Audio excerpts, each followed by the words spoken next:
What do you do with the Bitcoin besides it just gather value? Real estate developers in New York City, they're not buying the real estate because they want to live in it. But like most of the people who are buying assets at some point want to sell the assets at a profit. That use fiat currency as a store of value.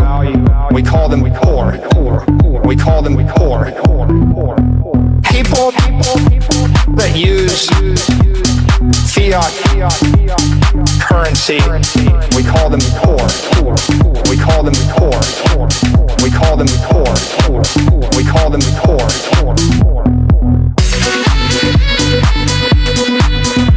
There's a name for them. We call them poor. We call them poor. Okay? Right? Like, the point is, if you have the superior asset, it's going up forever more. Forever. Right, right, but we can all look Bitcoin sort of as forever more. People that use fiat currency as a store of value, we call them poor. We call them poor.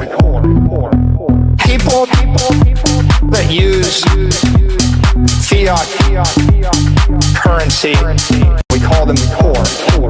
We call them poor. We call them poor. We call them poor.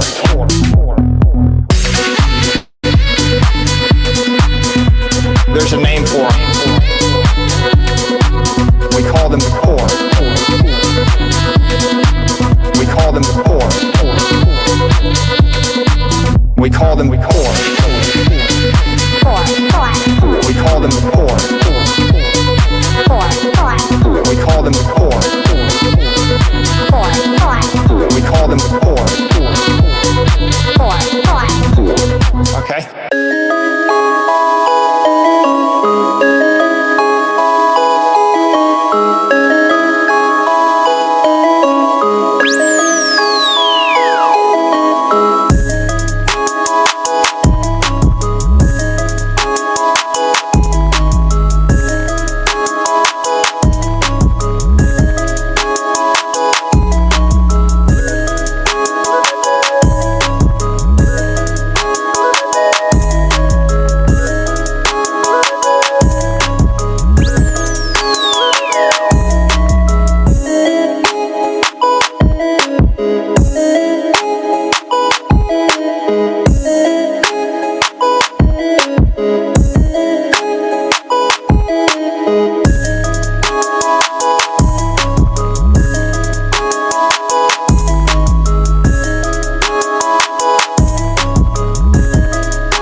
Yo, what up, y'all? It's your boy Rob coming back at you once again with another live stream. So before we get started, you already know what to do.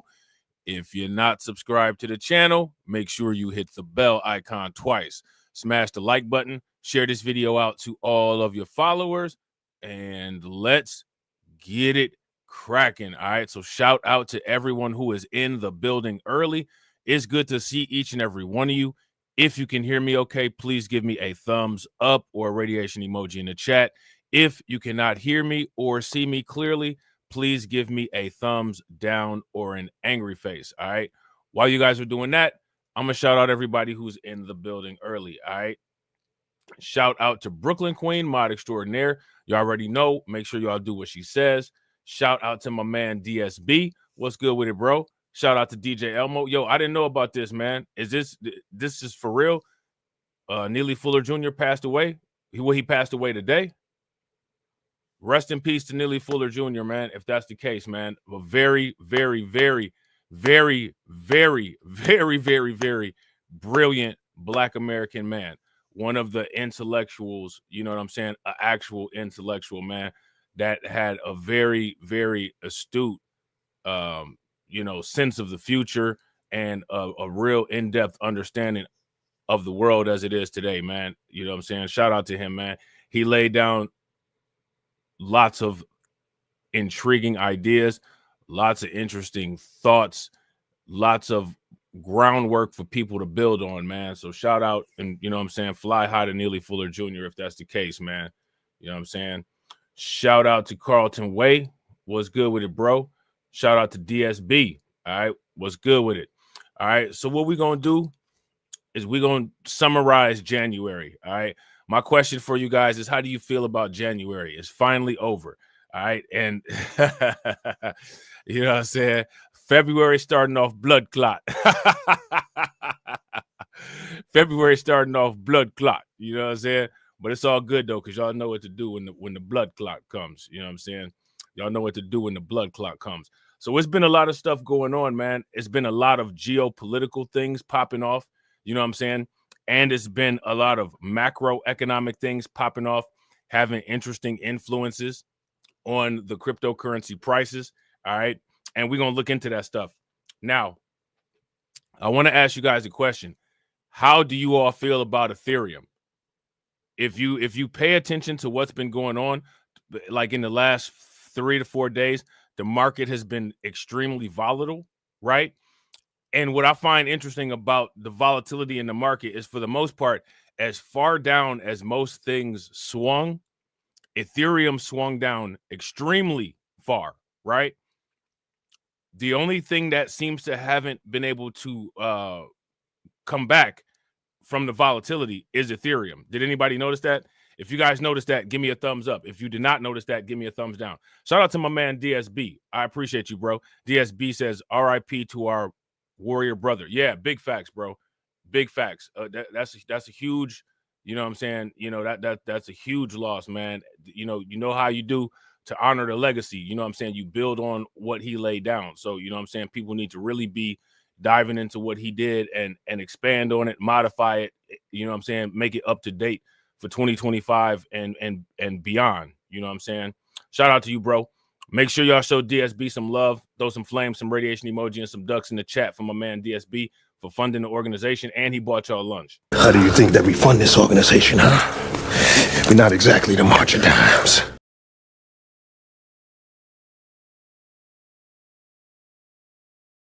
Did the drop play? Is doing that weird stuff where the drop ain't playing. Came back. If you ain't a pussy cat, say drop that cat. Drop that cat. Drop. Diz. DSB said, I feel like money. Yo, if y'all agree with DSB, y'all feel like money, give me a thumbs up. If y'all disagree, give me a thumbs down. Shout out to DSB. Show DSB some love. You know what I'm saying? We 2 out of 10 on the goal, man. That's what's good. Appreciate you, bro. How do you think that we fund this organization, huh? We're not exactly the March of Dimes. Push me, ain't Donald Trump trying to grab him by the. Said it was some Haitians somewhere out in Springfield. Women doing cartwheels. Have you seen Garfield? How Have you seen Snowball? This about to snowball. I'm about to go off. I can't let this go on. Miss me like an airball. Tell me when my cat is content, but if you touch my dog, then I'm turning into John Wick. I'm lit. Bird better drop it. If you touch my pet, then I'm pulling up like CrossFit. Hello Kitty, but it ain't there. It's right here in your city. When I turn my back, now the cat goes missing and where my peoples is at. Does anybody know where he took with that? Cause I heard they putting claws on felines. I'm mad. And my cat disappeared just like Felix the cat. How many people have noticed that when it comes to the effects of what has been taking place on the market, when it comes to all the other cryptocurrencies don't really have any type of restrictions, right? We saw like over the past 2 days anywhere between a 15% loss and a 30% loss on most altcoins, right? How many people noticed that? If you guys noticed that, give me a thumbs up. If you guys didn't notice that, give me a thumbs down. However, the altcoins behaved in a different fashion than Bitcoin. When Bitcoin can stay below $100,000, when Bitcoin would it went down as low as to 92, but it immediately sprung back. It never stayed under $100,000 for 24 hours. Now, some of the other cryptocurrencies still have the reason that's going to be is because of when we ask the question, which has a greater value, a $100,000 Bitcoin or $88,000 Bitcoin? The fact that when Bitcoin starts to fall below $100,000 and it immediately springs back up, what that tells you is that there is actually demand for that lower Bitcoin. And as soon as that lower Bitcoin hits, everybody's going to come in and buy it, and it's going to immediately push the price back up. If that makes sense, give me a thumbs up. If it doesn't make sense, then give me a thumbs down. You need to try to quote unquote double your portfolio by trying to hit the floors all the time. If you're liquid and you're able to hit all of these floors on particular tokens, by the time the actual altcoin season comes in February, even though it may not reflect in the balance, once you get to the altcoin season and everything begins to max out and reach all-time new highs, you will see your portfolio make a ×4 jump. All right. And so now, depending on where people's portfolios are, a ×4 jump might put you into a very nice place where you didn't think that you would be this early in the year. All right. If you guys would agree, give me a thumbs up. If you guys would disagree, give me a thumbs down. Shout out to everybody watching. I appreciate you guys. If you all have not smashed that like button yet, please do me a favor. Take a moment, smash that like button. Also, if you guys haven't hit the bell, please take a moment, hit that bell, and also please share the stream to your social media. All right. Now, here's one of the things that we were talking about, right, with that DeepSeek debacle. All right. This presidency, one of the things that you guys are going to see Trump doing is he's really integrating the tech industry into DC.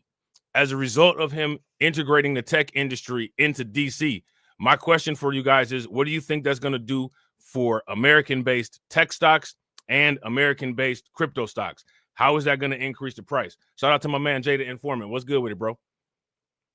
A news conference earlier today laying out his plans for digital asset regulation and stablecoins. He also mentioned his team is looking into the feasibility of a Bitcoin reserve. Joining us now in an exclusive interview is David Sachs. He is President Trump's AI and crypto star.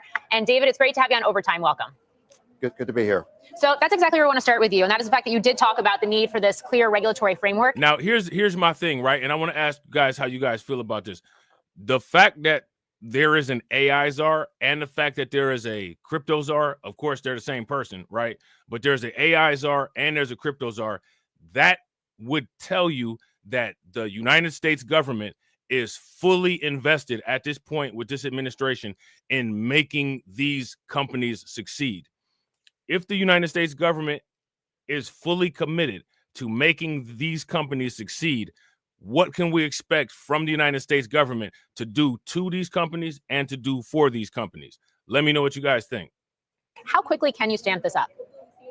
Well, I was on the Hill today meeting with the leaders of our House and Senate committees for banking and for finance, and they are very committed to moving legislation through the House and the Senate this year in order to provide that clear regulatory framework that the digital assets ecosystem needs to sustain innovation in the United States. And so those chairmen, I think, are very committed. President Trump is committed, and I think we can do something here. But as you know, moving legislation through Congress takes time. But I think this is something we could do in the next 6 months. The feasibility of a Bitcoin reserve, you said that's being studied. It's one of the first things that's on the Okay, so now just so everybody knows, as you guys can see, the Bitcoin reserve, it got a study. It got a study. It's being studied, right? It's being studied. So there's that, right? Shout out to Brooklyn Queen. Brooklyn Queen says, what this says is that more than likely the government is going to finance them completely. Facts. The government will more than likely do whatever it can to try to finance them and back them into success. Now, if you hold assets related to these companies, cryptocurrencies related to these companies, stocks related to these companies, bonds related to these companies, if the United States is fully backing them into success, what do you think that that'll do for the prices? Let me know what you guys think. table here. What goes into that process? Is that something that would be standalone, or is that something that could potentially be tucked into, say, a sovereign wealth fund, which has been the speculation today on the heels of that executive order? I guess it's possible that the sovereign wealth fund could decide that they want to make Bitcoin or digital assets part of its portfolio. You're going to have to ask the... Now, how many people heard about this quote-unquote sovereign wealth fund? If you guys heard about this quote-unquote sovereign wealth fund, give me a thumbs up. If you guys did not hear about this quote-unquote sovereign wealth fund, then give me a thumbs down. All right. This sovereign wealth fund is going to be extremely important going forward. And the reason why it's going to be extremely important going forward is because there are many people who believe that the advent of this sovereign wealth fund is going to be the vehicle that's used to establish the quote unquote cryptocurrency strategic reserve. All right. The incoming Commerce Secretary Howard Lutnick about that. The item that President Trump asked our working group on digital assets to study. Shout out to my man Detroit 313. What's good with it, bro? Welcome to the stream. Is whether it's feasible to create either a Bitcoin reserve or some sort of digital asset stockpile. And so we're going to be looking at that question. We haven't committed yet to doing it, but it's one of the first things we're going to be looking at. Hey, David, good to see you. It's John Ford. So I want to zoom out for a moment. There's a huge opportunity. Now, on a side note, right, on a tangent, I want to reiterate this again. All right? We're going to reiterate this again. Talking about some crypto gains, not Myron gains. Again! All right. How many people have been paying attention to L3? The cryptocurrency called L3. How many people have been watching it? How many people hold L3 tokens? When the market crashed and the market recovered, anybody who has been paying attention to L3 or who owns L3, what did you notice about L3?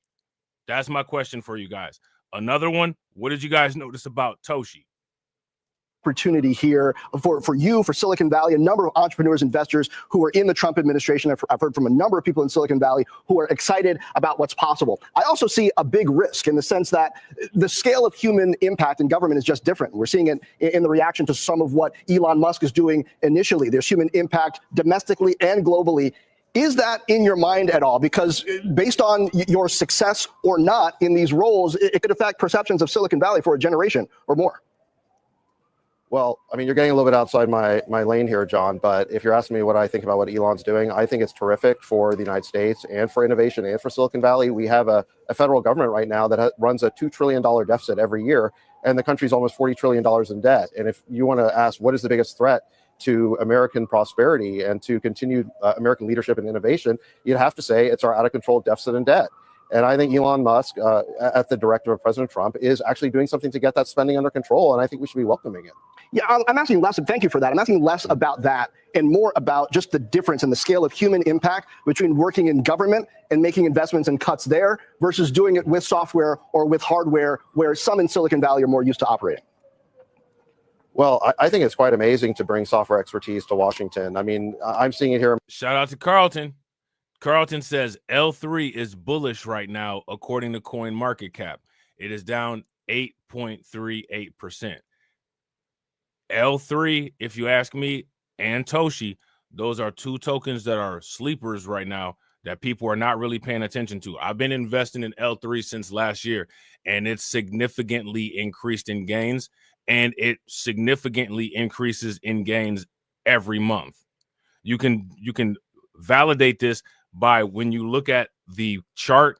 You can hit the 24-hour chart, you can hit the 1 month chart, you can hit the 3 month chart, and you can hit the 1 year chart.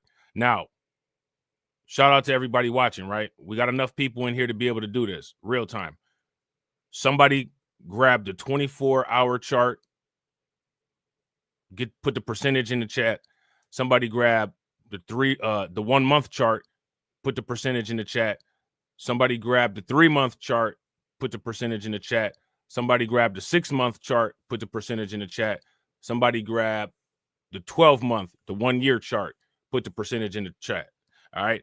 I guarantee you it'll look real nice. Okay. So I've been mentioning L3 a lot. You know what I'm saying? If it, it doesn't hurt, like my man Da Vinci said, just $1 friggin' dollar, right? For my first few weeks, that the systems that the government uses are so antiquated, they're so out of date. And so bringing people from the technology industry to Washington can only be a positive thing. It can only help us update those systems, be more modern, be more efficient. The government needs a lot more of that. And I think one of the things that's really exciting right now is that there is tremendous optimism in Silicon Valley, and there's tremendous support for President Trump in Silicon Valley. At this point, I don't know anyone who doesn't support President Trump's agenda and administration in Silicon Valley.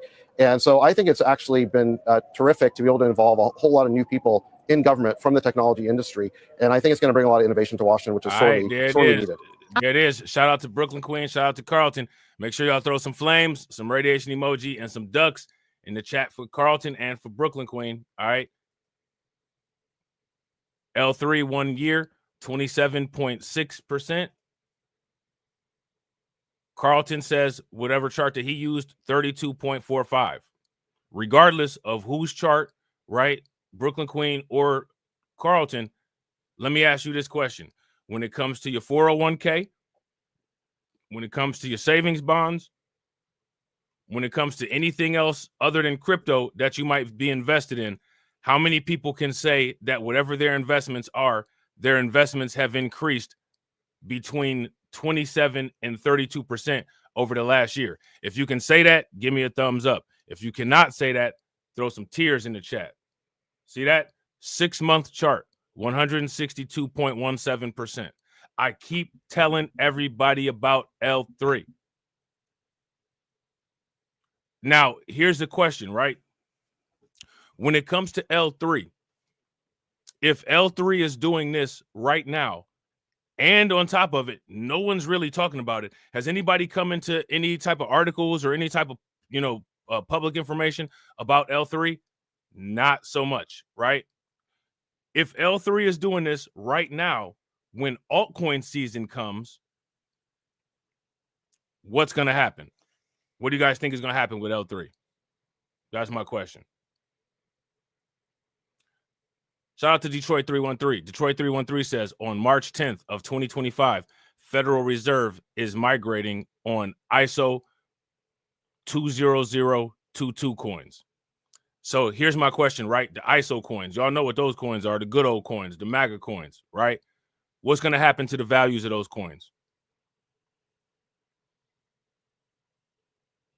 Shout out to Carlton Wade. The price going to shoot through the roof, right? Like old boy that was giving it to that girl on Scary Movie, right?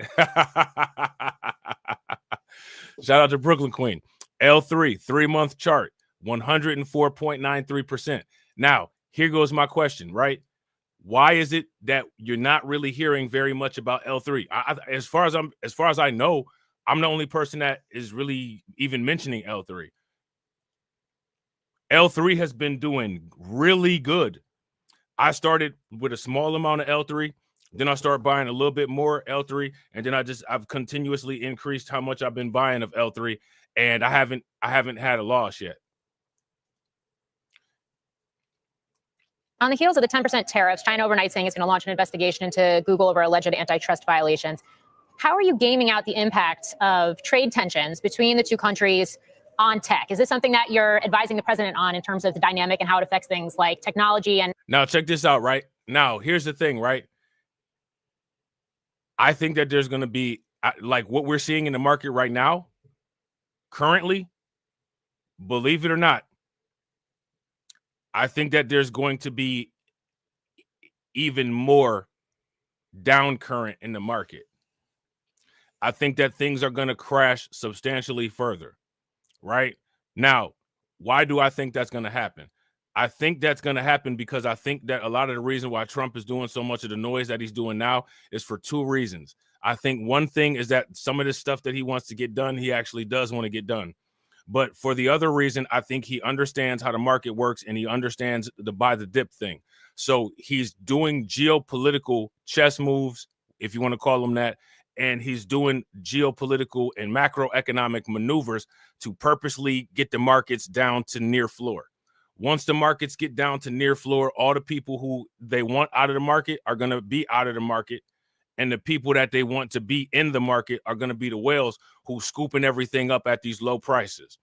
All right. So for people that are in right now, no one should not expect market turbulence. No one, even if your portfolio has gained a ton of net gains over the past couple years, you might actually find yourself either with minimal gains or somewhat in the red. You can increase your future gains by getting these long-term dips that are probably going to happen all throughout February and throughout the beginning of March. All right.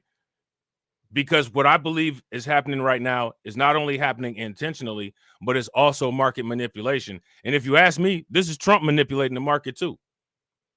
This is Trump manipulating the market too. Now, if the United States is indeed going to get a strategic Bitcoin reserve or a strategic cryptocurrency reserve, it benefits them to get that cryptocurrency at the lowest prices, right?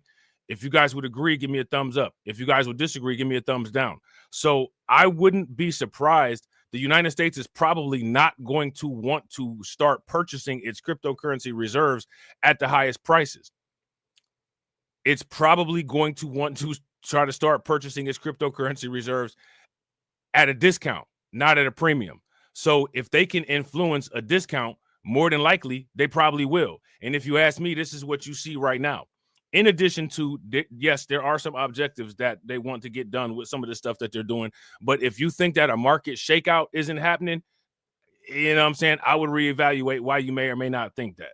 All right. Shout out to my man, John Guillory. What's good with it, bro? And shout out to everybody watching. I appreciate you guys. If you all have not smashed that like button yet, please do me a favor. Take a moment, smash that like button. Also, if you guys haven't hit the bell, please take a moment, hit that bell. And also, please share the stream to your social media. And specifically AI. China already discriminates against our technology companies. The trade relationship isn't reciprocal at all. So I think that what President Trump did by announcing that 10% tariff is just a partial corrective. And if China wants to respond, then that's something they're going to have to decide.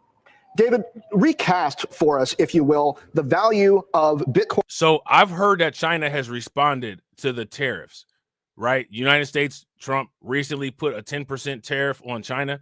As everybody probably already knows, Mexico and Canada have kind of backed down. So those tariffs are on hold for about a month. What was China's retaliatory action towards the tariffs that Trump placed on them? Anybody know? Let me know in the chat. Bitcoin specifically, cryptocurrency and blockchain technology in general.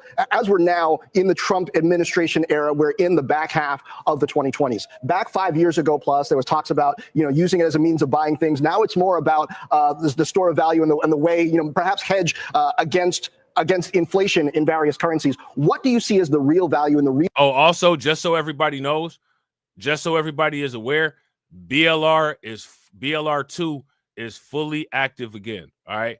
BLR2 is fully active again.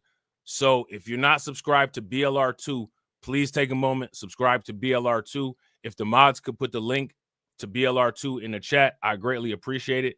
BLR2 is back 100% active again. YouTube kind of changed some weird stuff and they took down a lot of videos and locked a lot of videos. You guys know if you're subscribed on Rumble, all the videos are over on Rumble. You could always watch all the videos. I'm still trying to figure out how to unlock the videos and get the videos that were public back public. But more than likely, what's going to end up happening is all of the videos that were published prior to the channel having to be hid, I'm going to put those videos on members only. All right. So they'll probably be on members only. And the only videos that'll be public are all the new videos that are published going forward. And as you guys know, I'll figure out a backup channel to stream those videos to. So if this happens ever again, the old videos will be public and you won't have to worry about sifting through membership or any of that. All right. Reason why the United States government should be paying so much attention to it? Well, I think there's a few different aspects here when you're talking about digital aspects. So first of all, you got Bitcoin. It was the first digital currency, and it's the original. It's the strongest one. In the parlance of the industry, it's the most lindy, meaning it's been around for over a dozen years now. No one's ever hacked it. No one's ever cracked the security around it. And so it is an excellent store of value. So that would be point number one. Bitcoin is run on, as you know, a blockchain. It's basically a distributed ledger, which is essentially a form of decentralized computing. And that platform can be used to create a lot of other types of products. And so that would be sort of technology area number two, is all the innovation that can be built on top of blockchains. Now, I wanna ask you guys your opinion about this, right? My question for everybody is Ethereum at $2,700 a good buy? Because the thing that's interesting about it is that, you know, Ethereum hasn't really been able to sustain its price. You know what I'm saying? It got hit with the same type of hit that all the rest of cryptocurrency got hit with. The rest of cryptocurrency seemed to be able to somewhat regenerate its price, but Ethereum kind of seems stuck in the dirt. Now, interestingly, right, if you look at Ethereum and you see Ethereum still kind of stuck in the dirt, Ethereum still has bullish price predictions, right? Ethereum still has bullish price predictions. There's still people talking about $15,000, $20,000 Ethereum. So my question is, with Ethereum down so low and with the price predictions so bullish, is it still a good idea to buy and stake Ethereum? If you think that it is, give me a thumbs up. If you think that it is not, then give me a thumbs down. Shout out to Eric. What's good with it, bro? And then I would say a third area that's very interesting is stablecoins. And this is an area that has already taken off, but mostly offshore. We want to bring that innovation onshore. We want to enable legislation to allow the issuance of stablecoins in the United States. And I think the power of stablecoins is that it could extend the dollars. So here's the thing, right?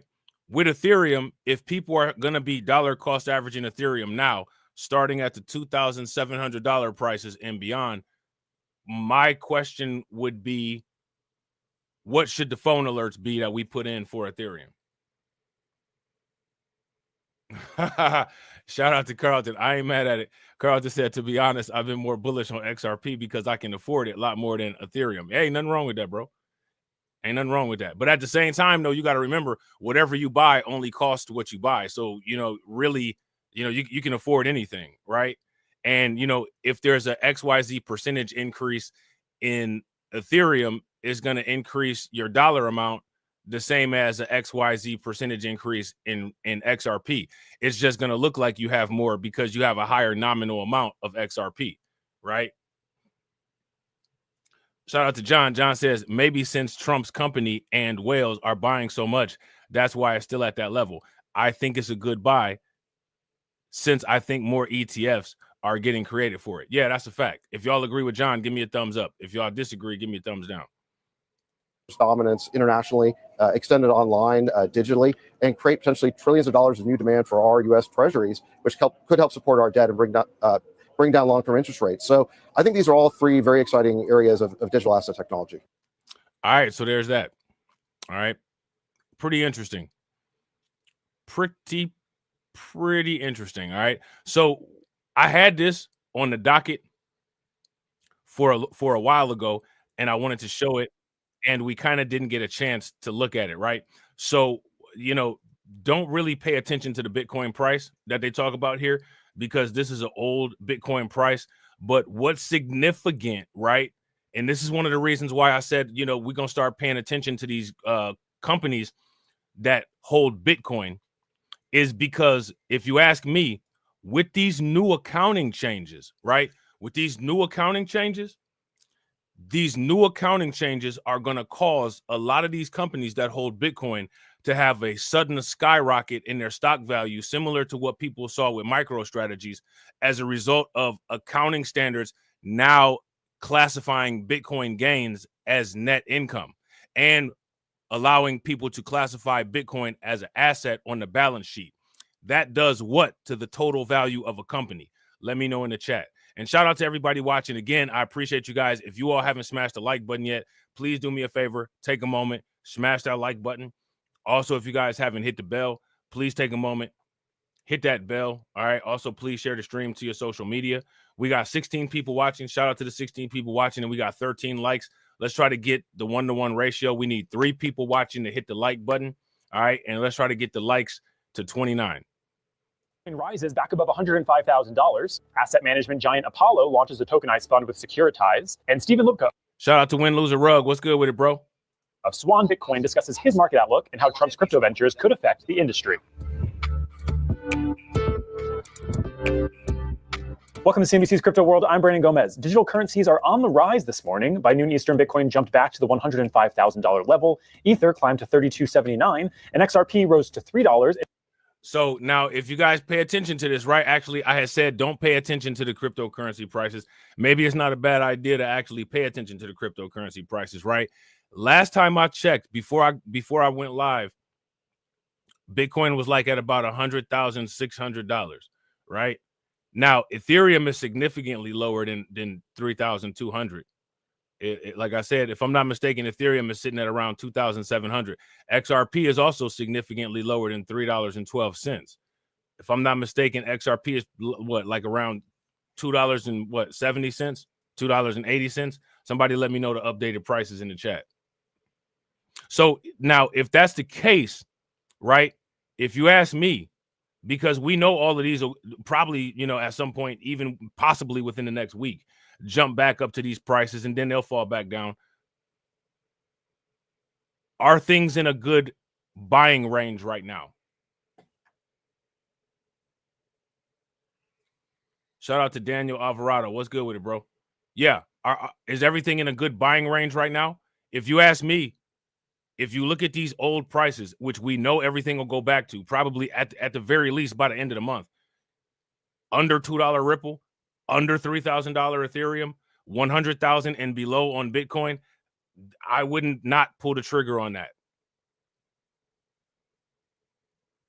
Yeah, there you go. Look at the prices. Oh, look, Bitcoin is under. So right now, Bitcoin is 98,000. XRP is 251. XRP 255. We got a little bit of arbitrage. Ethereum $2,723. XRP $2.50. What do you guys think about those prices? Let me know what y'all think about them prices. And 12 cents. Okay, let's talk about the top stories. Asset management giant Apollo is launching a tokenized fund in a new partnership with the help of Securitize. The Apollo Diversified Credit Securitized Fund, dubbed ACRED, will let accredited investors buy into Apollo's diversified credit fund through public blockchains.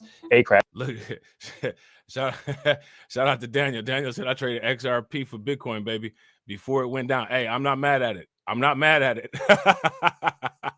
I'm not mad at that at all. It will initially be available on Aptos, Avalanche, Ethereum, Inc., Polygon, and Solana networks. In recent years, Wall Street has All right, so again, pay attention. What coins did they say?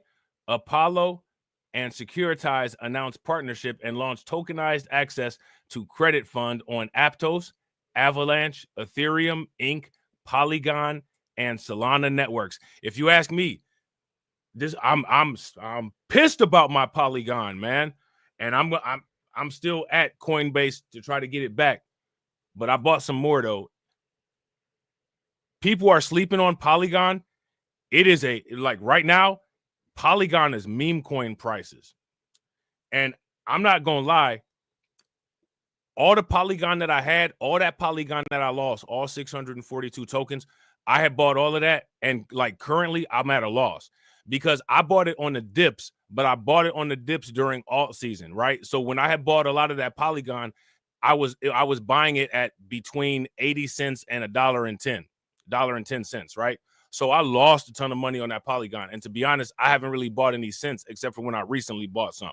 Now it's down. It's like Dogecoin prices now. You know what I'm saying? Now it's like Algorand and HBAR prices. And, you could stake the Polygon. right? So if you get enough Polygon and stake it to where you're getting more than one token back every time you get a staking payout, you're doing good, because that'll decrease how much you got to buy each week, right? So if you ask me, right now is a great time to get Polygon, because here's my question. What are the price predictions for Polygon? Anybody that knows any Polygon price predictions, you know what I'm saying, throw them in the chat. Be available on Aptos, Avalanche, Ethereum, Inc., Polygon, and Solana networks. In recent years, Wall Street has turned its attention back to tokenization as a way to bring blockchain technology to traditional assets. Apollo partner Earl Hunt called the launch an exciting milestone in our journey to make private markets more accessible and efficient. Next, Tesla just reaped a $500 million windfall thanks to its Bitcoin holdings and new accounting practices. There it is. So now what do you think that this is going to do? What is this going to do to the prices of all of these companies that hold Bitcoin? All of these companies that hold Bitcoin over the next year or two are going to see significant gains. And significant gains, why? Because of the change in accounting standard.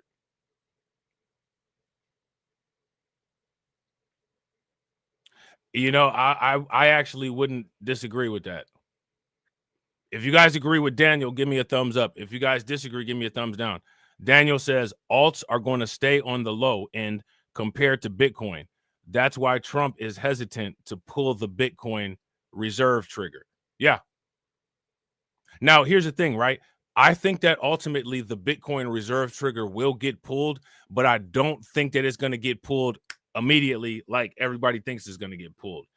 If you ask me, like, what we could be dealing with an extended situation and things not jumping around the way that people think that they're going to jump around till towards the third or fourth year of the Trump presidency, which is why, if you ask me, just keep stacking based on traditional numbers, not necessarily stacking based on hype. If you guys would agree, give me a thumbs up. If you guys would disagree, give me a thumbs down. Shout out to Carlton. Carlton says their long-term projection for 2030 is $11.45. Now, here's my question. Who's still going to be watching the channel in 2030? If you're going to be still watching the channel in 2030, put some rockets in the chat. If you're not, you know what I'm saying, put a clown face in the chat. More accessible and efficient. Next, Tesla just reaped a $500 million windfall thanks to its Bitcoin holdings and new accounting practices. The EV giant reported fourth quarter earnings on Wednesday, in which it disclosed a $600 million mark-to-market benefit from Bitcoin on its net income. That increase is thanks to a change at the Financial Accounting Standards Board, which told companies to start measuring the value of their digital assets holding each quarter. So now, who knows what the Financial Standards Accounting Board is? That's FASB, right? We talk a lot about FASB when it comes to MicroStrategies and Michael Saylor. After reporting the same carrying value in digital assets for the last 4 quarters, $184 million to be exact, the numbers surged to just over. Look, at least I got 2 people that's going to guarantee be in the chat at the least. You know what I'm saying? I got 2 people that's going to at least be in the chat. We got John and Brooklyn Queen. That's what's good. $billion. Now, Tesla isn't alone. A trickle of publicly traded companies who hold crypto on their balance sheets have reported a boost in net income after this rule change, which goes into full effect at the end of 2025's first quarter. All right, for our main story, Crypto World's Tanay McKeel spoke with Stephen Lubka, head of Swan Private, for his take on where Bitcoin prices could be headed and how the launch of Trump family meme coins could play a role in crypto price action. Stephen, thank you so much for joining me again on Crypto World. We are wrapping up a momentous January tomorrow. Bitcoin on pace as we speak for a 12% gain. I think we knew it would be exciting and it would be volatile, but there is so much information we've gotten this month that we just did not have before. Shout out to my man, Aristopat. What's good with it, bro? That we now have heading into February. So with all of that in mind, what is your outlook for Bitcoin for the next few weeks? Yeah. So I mean, man, it has been, you're right. It's been a momentous, not just month, but last 3 months, year. I mean, there's been so much that has happened. And a lot of this has been because of a rapidly changing political landscape. I mean, it should be no surprise to anybody listening that we've had a sea change in how the US is relating to Bitcoin and to crypto as industries. And a lot of this comes from the new administration. We saw a series of executive orders. We saw a crypto council. We saw the president launch a meme coin. It was these things were unthinkable a year ago. This never would have happened under any of the previous administrations. And so I think what the market, what listeners and what investors need to know is that all of these events have what I would call like a long tail, in that they will each on their own trigger a series of other events. Today, we just got I believe it was the Czech National Bank is investigating, looking at Bitcoin as a reserve asset. That's a cause and effect from the US talking about Bitcoin. And I expect there will be a number of these things, and other countries taking more positive actions, large financial companies moving in. We had the repeal of SAB 121 that allows the banks to custody crypto and to do Bitcoin products. And I think you have a tail of these stretching through the next year. And some of these announcements, I think, will surprise the market. I don't think they're priced in. And so, to kind of get where you're going, I'm optimistic for February. I think February is a good month for Bitcoin. I think the whole year is probably a good year for Bitcoin. And I do not think so far, February is starting off as difficult. So far, February is starting off as kind of difficult. So we'll see. You know what I'm saying? Shout out to Daniel. Daniel says, Trump family and Get Along gang are heavily invested in Ethereum and wrapped Bitcoin. Not to mention World Liberty Financial, young Eric Trump's banker or something. Right. I found that interesting that they bought the wrapped Bitcoin. I thought that was kind of interesting. think the market has adjusted to everything that has changed yet.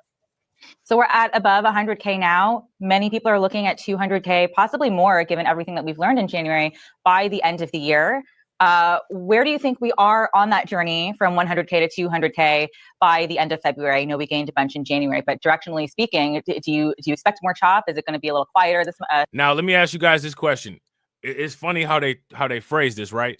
So they're asking the question, what do you think about 100K to 200K? If she were to ask me that question, here's how I would answer that question. 100K to 200K is a 2x increase. How many years has Bitcoin been in existence that we haven't seen Bitcoin do a 2x? So shout out to everybody in the chat. Let me know how many years Bitcoin has been in existence that we have not seen a 2x increase. 100K to 200K is simply a 2x increase. Based on Bitcoin's past history, I see that as more likely than not. As a matter of fact, it's more likely, based on Bitcoin's history, that Bitcoin will hit a 2x increase than it is for Bitcoin to go down to zero, like people like Peter Schiff say, right? In this next month? Always hard to make short-term price calls, but seeing it above 110 in February would not surprise me. I think that's an easy threshold to. I think we're at like 106 right now, and Bitcoin's been moving up. We'll see where that goes.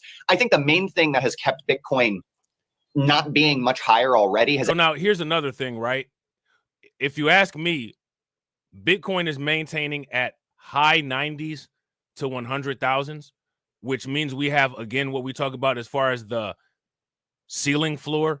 So while everything else is going to be bouncing off the floor and going higher, Bitcoin is going to be bouncing off the ceiling going higher. So again, I don't even know why we're talking in terms of 110,000, because if some of the highs that we've dealt with are 108,000 and 106,000, if Bitcoin does a floor bounce off of 97,000, to me, ultimately, it's just natural for it to go beyond 110. If you ask me, they should be talking $115,000 and $120,000 prices right now. 110, if you ask me, is actually a little bit too conservative of an expectation. That's undercutting Bitcoin, if you ask me, based on historical behavior. You know what I'm saying?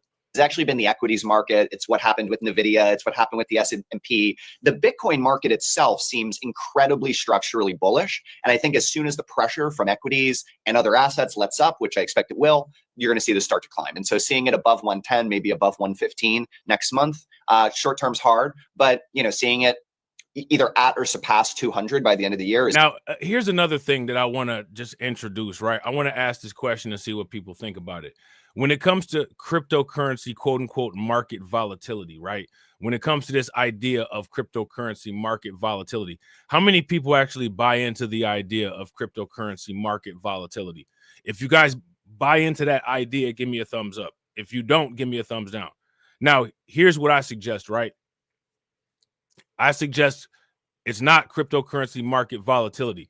cryptocurrency has a faster cycle wavelength than other markets, right? For one, there's more ways that you can buy and sell cryptocurrency. For another thing, the cryptocurrency market is open 24 hours, which means that for every 24-hour cycle, there's an extra 12 hours of, actually more than 12 hours. I would probably say an extra 16 hours of buy-sell activity. Whereas when it comes to traditional markets, there's only 5 days a week, right? And there's only 8 hours, if I'm not mistaken, 8 hours of trading time. That's significantly less than cryptocurrency. When it comes to cryptocurrency is 7 days a week, 24 hours a day, which means that cycles can go through a lot faster on cryptocurrency, which means that it's going to look like things are scrunched together, right?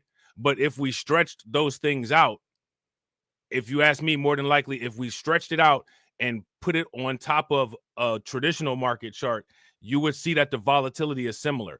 Of course, it's going to look like things are like, it's the same as ultraviolet light. Ultraviolet light has more wavelength, right? But if you talk about things in terms of a redshift, as things stretch out, as those wavelengths stretch out to the human eye, to the visual eye, ultraviolet light at a long distance can look like infrared light, or it can look like red light because of the wavelengths being stretched out. Cryptocurrency has a shorter wavelength as a result of being available for trade 24 hours a day, 7 days a week. So it makes it appear that it's more volatile, but actually what it is more cycles turning. If you guys would agree, give me a thumbs up. If you guys disagree, give me a thumbs down. Shout out to Daniel. Daniel says Bitcoin will be 100 with the political waste. It just proves its resilience after time. Yeah, I agree. Trump's tariffs were a dip blessing. Bitcoin came back up. Yeah, I don't disagree with that. If you guys agree with Daniel, throw some flames in the chat. If y'all disagree, give me a thumbs down. Is something I'd also agree with. Well, Trump has been at the center of it all. You just rattled off all of the things that we heard in January. I want to know what you make of the latest announcement, TruthFi, which we got yesterday. So Trump Media expanding now into fintech and financial services that include crypto and ETFs. Your thoughts? Yeah, so limited information there. We're all kind of working on the similar information if there's an announcement. I think this follows a trend that has emerged in the last year following the success of MicroStrategy. And so MicroStrategy turned a ton of heads this last year by being the best performing stock in the entire stock market. How did they do it? With a Bitcoin treasury strategy. So they bought Bitcoin, they issued debt to buy Bitcoin, they issued complex financial products to buy Bitcoin, and the market rewarded them to a massive effect. And so you've seen a lot of other companies either follow that playbook directly, like Metaplanet, like Semler Scientific, or more indirectly, some of the mining companies, or some companies like the Donald Trump Media company, which just is, I think it's just going to buy Bitcoin or maybe other crypto. And we'll see if they actually go all the way. But I think it's part of this trend where this will be a big story this year of many more companies coming in to incorporate Bitcoin as a treasury asset and perhaps implement more complex kind of financial engineering to get more Bitcoin. Yeah, absolutely. What is sort of the downside risk here? I had a lot of conversations yesterday that sounded similar to the ones that I had when we saw the launch of the Trump meme coin and the Melania coin. I mean, to what extent is it a bad look for crypto, an industry that has spent more than a decade, wanting to be taken seriously and working very hard to be taken seriously? Does, the rise of meme coins and just more products into the market kind of keep crypto at the kids' table? Yeah, so I think it is a challenge. And following the launch of those meme coins, I had some conversations with people in the industry, and there were concerns, right? Because the crypto industry is kind of at this juncture where they have an opportunity to convince the world that they should be. Shout out to AW1. Make sure y'all show AW1 some love. I appreciate it. AW1, hit your boy on the Cash App. Definitely appreciate it always. Make sure y'all throw some flames, some radiation emoji, and some ducks in the chat for AW1 for funding the organization. How do you think that we fund this organization, huh? We're not exactly the march of dimes.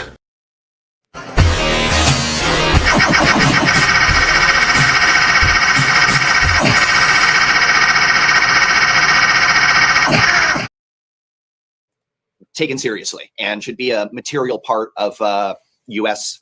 financial and economic investment. And I think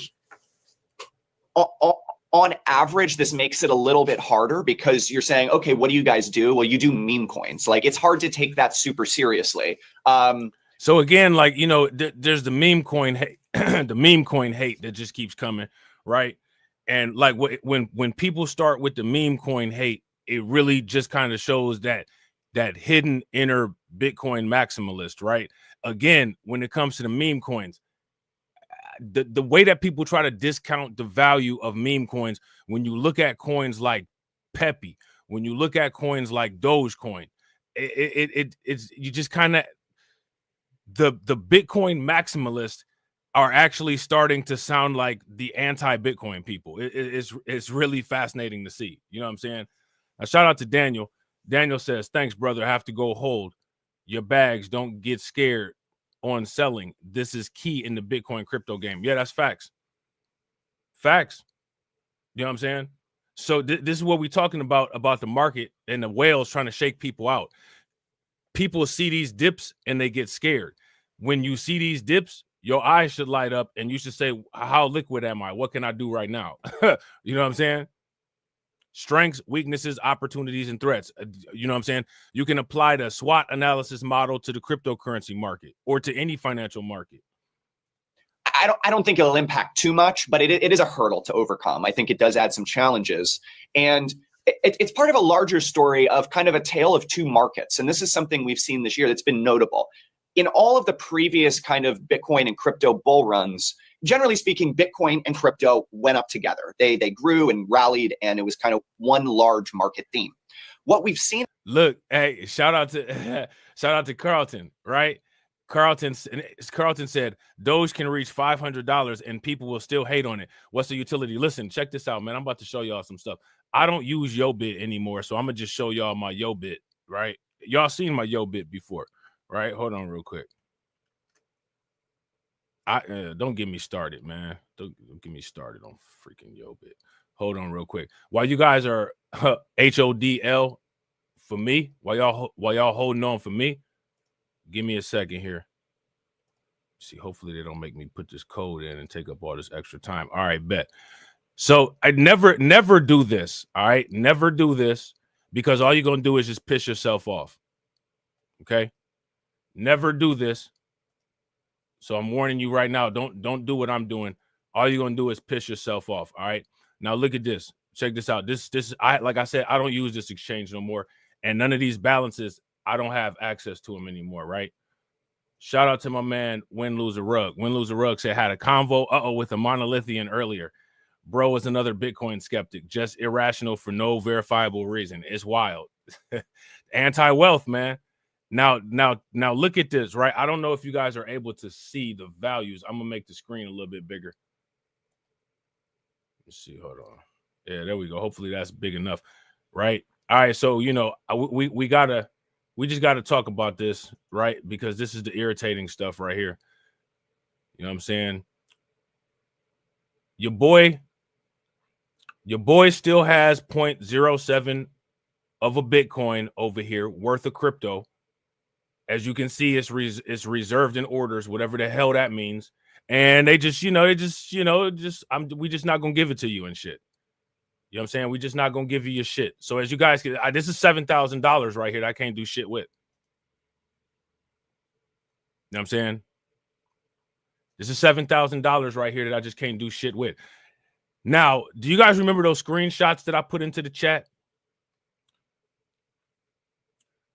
How many people remember them screenshots that I put into the chat? Now, we're going to go all the way. Let me see. How many pages is there? We're going to go all the way to page 14. Look at all this. Look at this. If I'm not mistaken, I think I bought Bitcoin with this 13,420 Doge coins.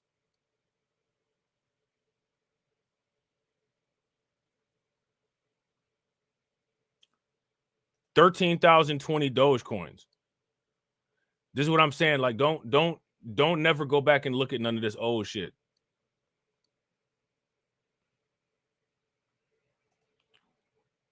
Look at these right here. 500 Doge coins I bought Bitcoin with. I bought waves. Why would you buy waves with Bitcoin? Why would you do it? I bought 9,000 Stalin coin with Bitcoin. Why would you do it? Who would do it? See, listen, even I've had who would do it moments. You know what I'm saying? Who would do it? Who would do some of this shit? You know what I'm saying? Look at all these damn Doge coins I used to have. 1,600. I bought Red Coin. Where's Red Coin at today? I bought Digibytes. Now, this was a decent buy. You know what I'm saying? Tron. I bought some Tron with Bitcoin. That's a decent buy. You know what I'm saying? Look at this. Look at this. Look at this. I bought Digibytes with 4,500 Doge coins. Look at all them damn Doge coins I used to have. See, like when people say, oh, you know, like I used to be, nobody can ever show their receipts of this kind of shit. I don't care how embarrassing these receipts are. You know what I'm saying? Like, I'll show you my receipts. I've been in Bitcoin. I lived and learned from this stupid shit, though. You know what I'm saying? Look at this. Waves with Bitcoin. Look at how much Bitcoin. You know what I'm saying? Look at how much Bitcoin. Like, seriously? Back in the day, this was like $10. This is like hundreds of dollars. Look at all this damn Tron that I had. Look at all the Tron that your boy had. 268, 307, 313. All this damn Tron that your boy used to have. Look at this shit right here. Goddamn 100,000 mother. Look at all this damn Doge. This is in 2018. Look at all this.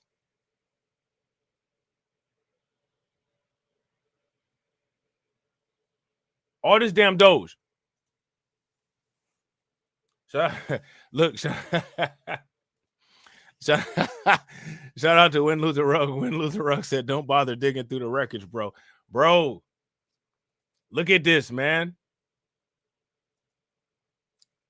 Look at this. This is what I'm saying. So look at what is the price of what Doge was now. Don't sell none of this. Do not, if this right here isn't a lesson, do not sell any of this. I don't know what is. Don't sell any of it. Look at all this. I had over 1 million Doge coins. Like at the tiny price. You know what I'm saying? Look at this. I bought all this dime with 0.01 of Ethereum. 0.01 of an Ethereum. Why? Why? You know what I'm saying? Why would somebody do that?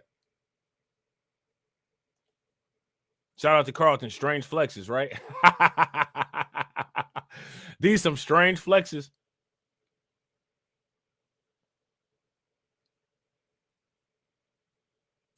These are some strange flexes, bro.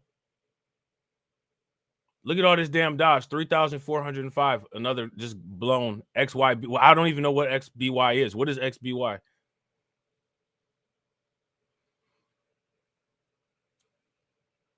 Look at this. I bought all of this Dogecoin with Litecoin. And I don't have none of this anymore.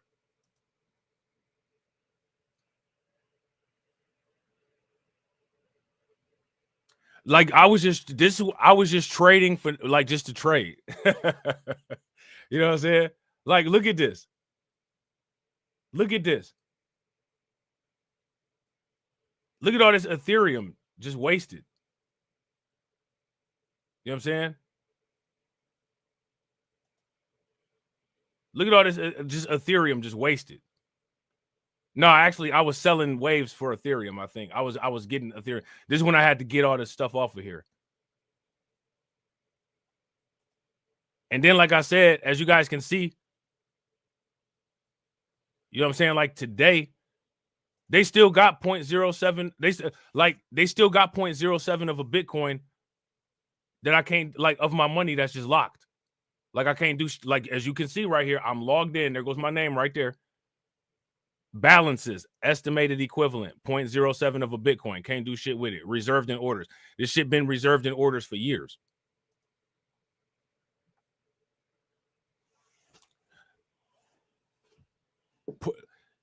you know what I'm saying? Like I got 0.07 of a Bitcoin because they had these coins on here called dime coins that they gave everybody an airdrop of dime coins on if you had a particular balance in your account.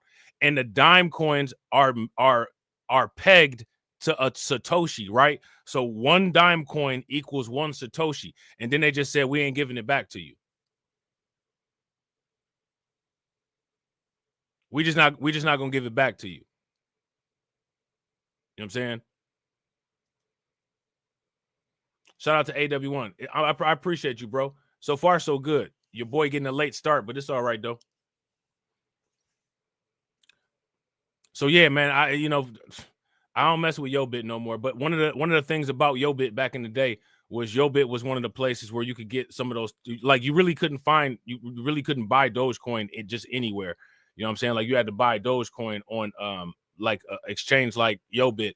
And the thing with Dogecoin is they had cryptocurrency Dogecoin pairs, so you could buy small cryptocurrencies with Dogecoin.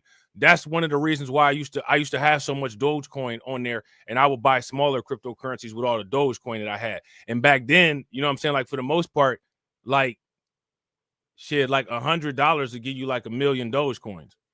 It's the same thing with BNB coin back in the day when the Binance coin was only like 50 cents. You know what I'm saying? In the last year has been incredible divergence between the performance of Bitcoin and others, whether it's Ethereum, whether it's meme coins. And I think what you're getting at with this question around the meme coin, with this question around being taken seriously, is the path that large parts of the crypto. Now, again, as far as the quote unquote taking seriously conversation as it pertains to quote unquote meme coins, right? Let me ask y'all this question. Who in here takes Dogecoin seriously? If you take Dogecoin seriously, throw a dog in the chat. If you don't take Dogecoin seriously, then give me a thumbs down. And my question is for the people that don't take Dogecoin seriously, how do you not take Dogecoin seriously? Let me ask you guys this. For the people that don't take Dogecoin seriously, the balances of Dogecoin that I just showed you that I used to have, if you could have those balances of Dogecoin today, would you say, nah, I don't want them?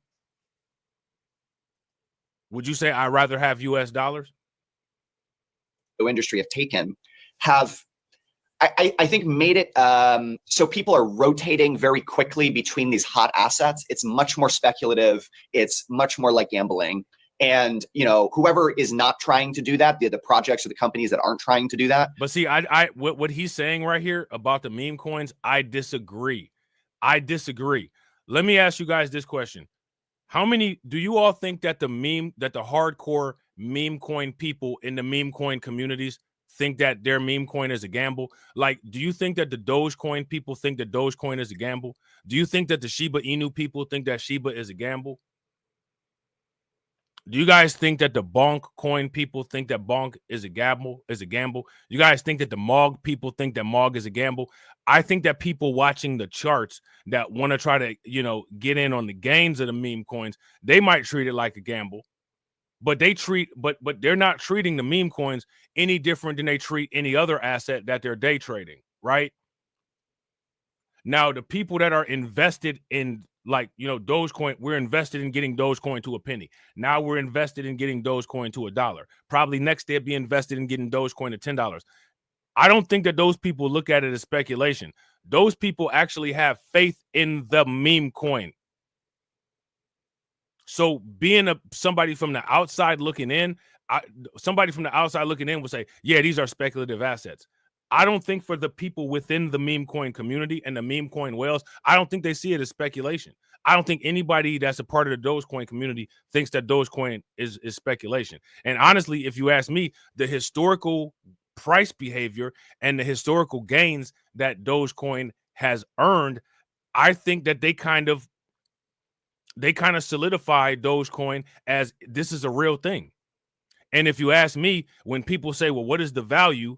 Okay, well, if you buy Dogecoin, the value is you are buying into a community that is invested in the financial the financial escalation of Dogecoin. The same way if you buy Bitcoin, you're investing in the Bitcoin network. You know what I'm saying? Yeah, exactly. Shout out to Win Lose a Rug. If y'all agree with Win Lose a Rug said some of these tokens have cult communities behind. You know what I'm saying? Shout out to John. Shout out to John. John said, Rob, you had the anti-wealth spirit when you were using Yobit back then, but now you're delivered. Believe it or not, bro, I actually didn't. If you paid attention to the coins that I was getting, like if you paid attention to those exchanges, I was trying to trade up. I just didn't have a real good understanding of what it was I was trading to trade up. Like I would have actually held Dogecoin and used something else. You know what I'm saying? I used Dogecoin because they had a Doge exchange and it was easier to buy and sell using the Doge exchange. You know what I'm saying? But yeah, I was always trying to trade up. If you pay attention, you know what I'm saying? Like I was buying Tron. You know what I'm saying? At the time, Verge was a good coin. I was buying Verge. You see, I had a good significant amount of Bitcoin and I had a good significant amount of Ethereum, and I was selling shit to get Bitcoin and Ethereum. You know what I'm saying? I didn't have the mature understanding of the market that I have now. Like I was on the right track, you know what I'm saying? But I was doing stuff that I regret now. But I think that now I have a even better understanding of the market than I did back then. You know what I'm saying? And back then it was different. Because back then, for the most part, Yobit was the only token, or Yobit was the only exchange that you could really get all that stuff on. Even on Binance, even though Binance had like a bigger amount of coins available, you couldn't get everything on Binance. Like on Yobit, you could get everything. You still can, but like I said, man, Yobit got a bad taste in my mouth because they still got, you know what I'm saying, 0.07 of a Bitcoin in my crypto over there that's just locked and I can't get it. You know what I'm saying? Shout out to Win Lose a Rug. Win Lose a Rug said, you did that with no network. Just imagine now. Hey, bro, exactly. Shout out to Tia. What's good with it, Tia? Exactly. And shout out to everybody watching. I appreciate you guys. If you all haven't smashed the like button yet, please do me a favor. Take a moment, smash that like button. Also, if you guys haven't hit the bell, please take a moment, hit that bell. And also, please share the stream to your social media. I think are getting drowned out by all the noise and activity from meme coins and so on. And this comes at the same time that Bitcoin is reaching its highest level of institutional adoption ever. Nation states are talking about it, like tens, hundreds. But look, though, this dude is saying all this about Bitcoin, and like I wouldn't disagree, right? But if you're gonna go in on meme coins, how can you say that meme coins aren't getting institutional adoption when there's like 4 or 5 people applying for Dogecoin meme ETFs right now? You know what I'm saying? Like it don't matter that everybody is making fun of the Dogecoin ETFs. Like they're still applying for them. And the thing is that it's people like Grayscale and people like Van Eck that are applying for these Dogecoin ETFs. You know what I'm saying? Bitwise applying for these Dogecoin ETFs. YouTubers have a problem with people applying for these Dogecoin ETFs and they think it's a joke. But people that hold more assets than what these YouTubers hold in cryptocurrency are applying for Dogecoin ETFs. So again, like what we have is like you can always tell somebody's inner Bitcoin Maximus coming out when they start just shitting on meme coins for no reason. You know what I'm saying? Hundreds of billions of dollars are flowing into this. And so you have a market where Bitcoin's basically at an all-time high right now. Ethereum has lost over 40% of its value against Bitcoin just over the last year, and it's still trading below its all-time high materially, while Bitcoin's almost twice its all-time high. And if you kind of look even deeper into the crypto market and pull out asset by asset, a lot of these coins that were popular are down 70%. And so there's been a lot of pain for those investors, even as Bitcoin's done very well.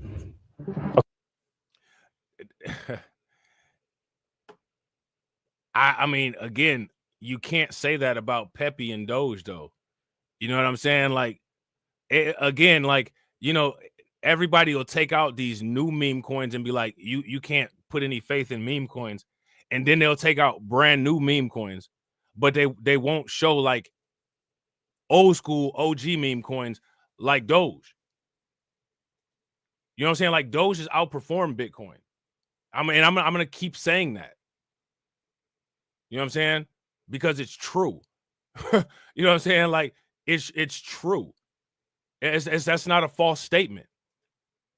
You know what I'm saying?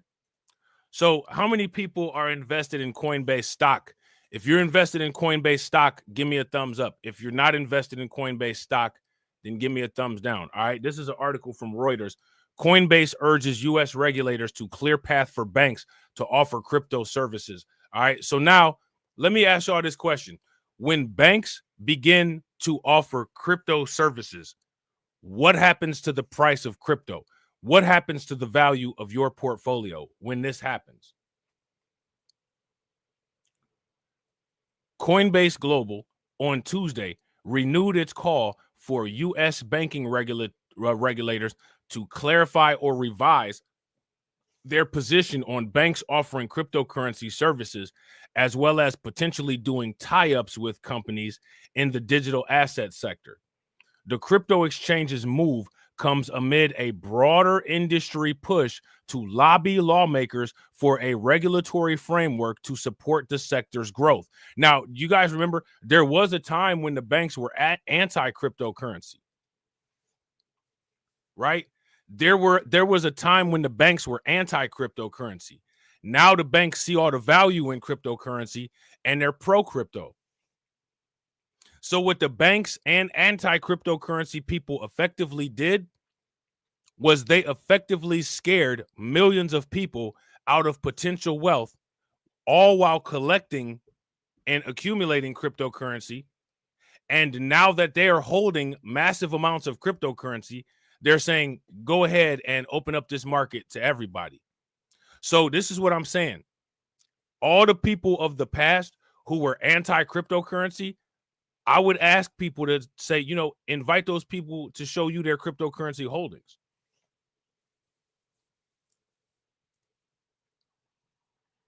I guarantee you everybody who is allegedly anti-cryptocurrency, I bet you their wallets are pro-cryptocurrency.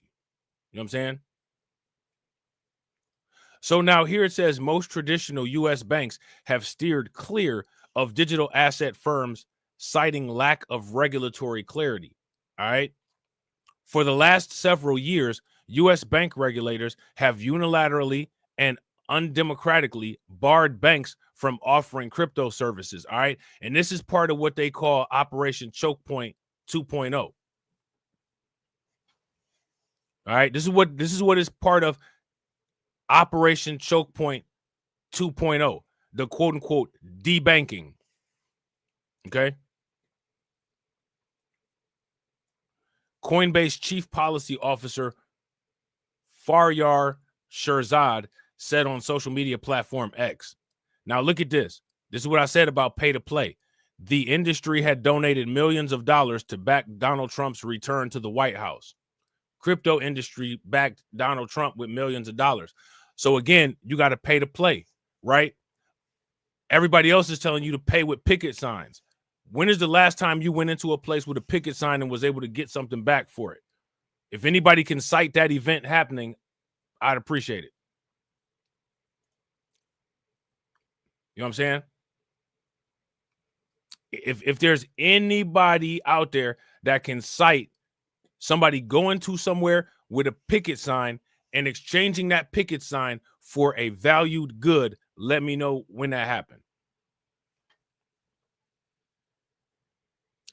Probably going to be hard to find, so take your time. Now, when it came to the crypto industry, right? The crypto industry donated millions of dollars to back Donald Trump's return to the White House. Now, I want to ask this question. The people that want what's being done with immigration, how much money did they put towards Trump's presidency? Everybody that's cheering on the immigration efforts, you know what I'm saying, border security and all that, how much money did they put towards Trump, the presidency? Now, although this was ignored by other sectors of YouTube, right?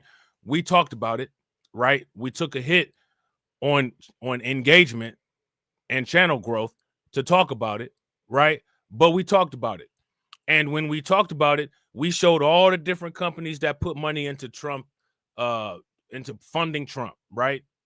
Peter Thiel, Elon Musk, Coinbase, Crypto.com, Ripple, right? All of these people put money and resources into funding the Trump presidency, of course, in addition to probably votes, right? Yeah, facts. Shout out to Win, Lose, or Rug. Win, Lose, or Rug said all they did was say, we's on your sides now, Mr. Trump. Facts. That's all they did. That's all they did. So this is one of the reasons why I call the Trump immigration efforts, these are the immigration handouts, right? These are the immigration handouts because the anti-undocumented people, the pro-mass deportation people, it's fine that Trump is doing all this, but y'all didn't pay for that. How much money did y'all pay for that? The crypto community actually put the money where their mouth was. And all the anti-immigration community did was put YouTube videos where their mouth is. So they should be, right? They should be thanking Trump for the handout that they got, because that's what they got, was a handout, because they didn't give him a vote, because that's the couch conservatives, right? The couch conservatives did not give him a vote, and the couch conservatives did not pay a dime. They're getting the immigration stuff first, and the crypto people who actually paid are still waiting on a strategic Bitcoin reserve.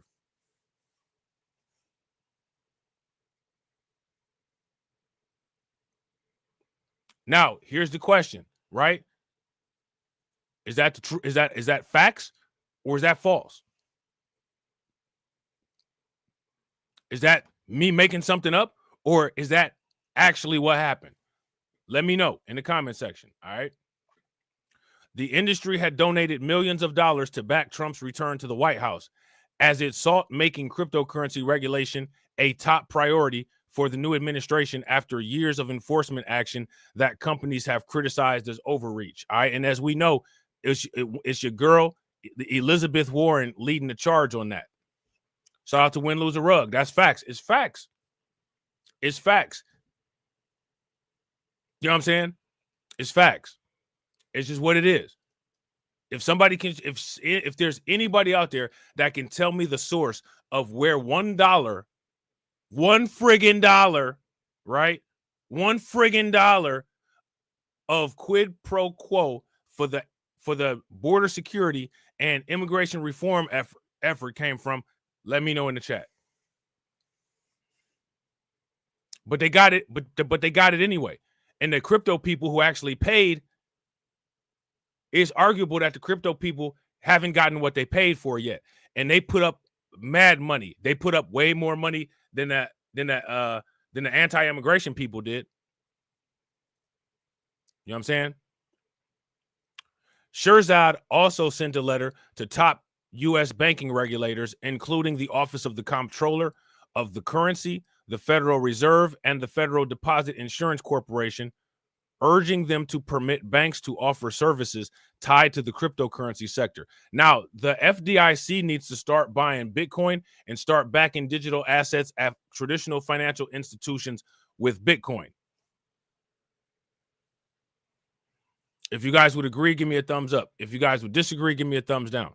Shout out to William. William said, facts. Numerous states are creating crypto reserves. Facts. Now, here's the thing, right? The states creating crypto reserves is not tied to the federal cryptocurrency reserve, what Trump would sign. These state cryptocurrency reserves are tied to each state and what the governor in those states would want to do, right? If you guys would agree, give me a thumbs up. If you guys would disagree, give me a thumbs down. And shout out to everybody watching. I appreciate you guys. If you all haven't smashed the like button yet, please do me a favor. Take a moment, smash that like button. Also, if you guys haven't hit the bell, please take a moment, hit the bell, and also please share the stream to your social media. All right. So now here it says the OCC declined to comment, and the Fed and the FDIC did not immediately respond to Reuters' request for comments. While crypto companies have alleged that U.S. bank supervisors have made a concerted effort to choke them out of the traditional financial system, regulators have denied the claim. And again, of course, they're going to deny the claim, right? Of course, they're going to deny the claim. Let's check this little video out that they got right here. See what they're talking about. Let me see. Hold on, if we can. There From we go. a French criminal investigation to a bullish Czech government. This is Crypto Weekly. Paris investigators this week announced a probe into money laundering, tax fraud, and other charges at Binance. The world's largest cryptocurrency exchange has denied the allegations. The public prosecutor's office stated, Yeah, we talked about the sovereign, shout out to Win Lose a Rug and shout out to William. We talked about the sovereign wealth fund earlier. The probe includes money laundering in connection with drug trafficking and involves offences committed in France and other EU countries spanning back several years. Now, let me ask you this question. Should we treat crimes committed with fiat currency the same way we treat crimes committed with Bitcoin? If you think that we should, give me a thumbs up. If you think that we shouldn't, give me a thumbs down. Truth Social parent company Trump Media and Technology Group said its board of directors has approved the launch of a financial services and fintech brand called Truth.Fi. The company board wants to diversify its cash holdings of over $700 million. It wants to allocate the funds into options including exchange-traded funds, Bitcoin, and other cryptocurrencies. Trump Media's move into finance follows Donald Trump's election as US president and the arrival. Now, let me ask y'all this. If these Trump DeFi and crypto initiatives, if they happen to work out, right? My question for you guys is, what do you all think how do you all think that that'll affect the DJT stock price? Let me know what y'all think. Of several pro-crypto lawmakers in Congress. A more cautious tone was struck by Federal Reserve Chairman Jerome Powell on Wednesday. He said the cryptocurrency sector would likely benefit from more rules to govern its conduct. Powell said the Fed is not against innovation, but that it would be constructive for Congress to create greater regulation around crypto. Seemingly. So then you got to ask yourself the question, is creating regulation jamming somebody up every time they come up with a cryptocurrency product? Because what they've been doing is not regulation. What they've been doing is just slowing down progress. If you guys would agree, give me a thumbs up. If you guys would disagree, give me a thumbs down.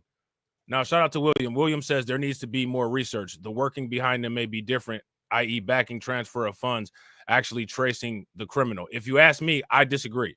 I believe that since fiat currency has existed for far longer than cryptocurrency, it's common knowledge that the majority of crimes committed at all have been majority in fiat currency. Bitcoin is the first cryptocurrency, and it started out, if I'm not mistaken, in 2008.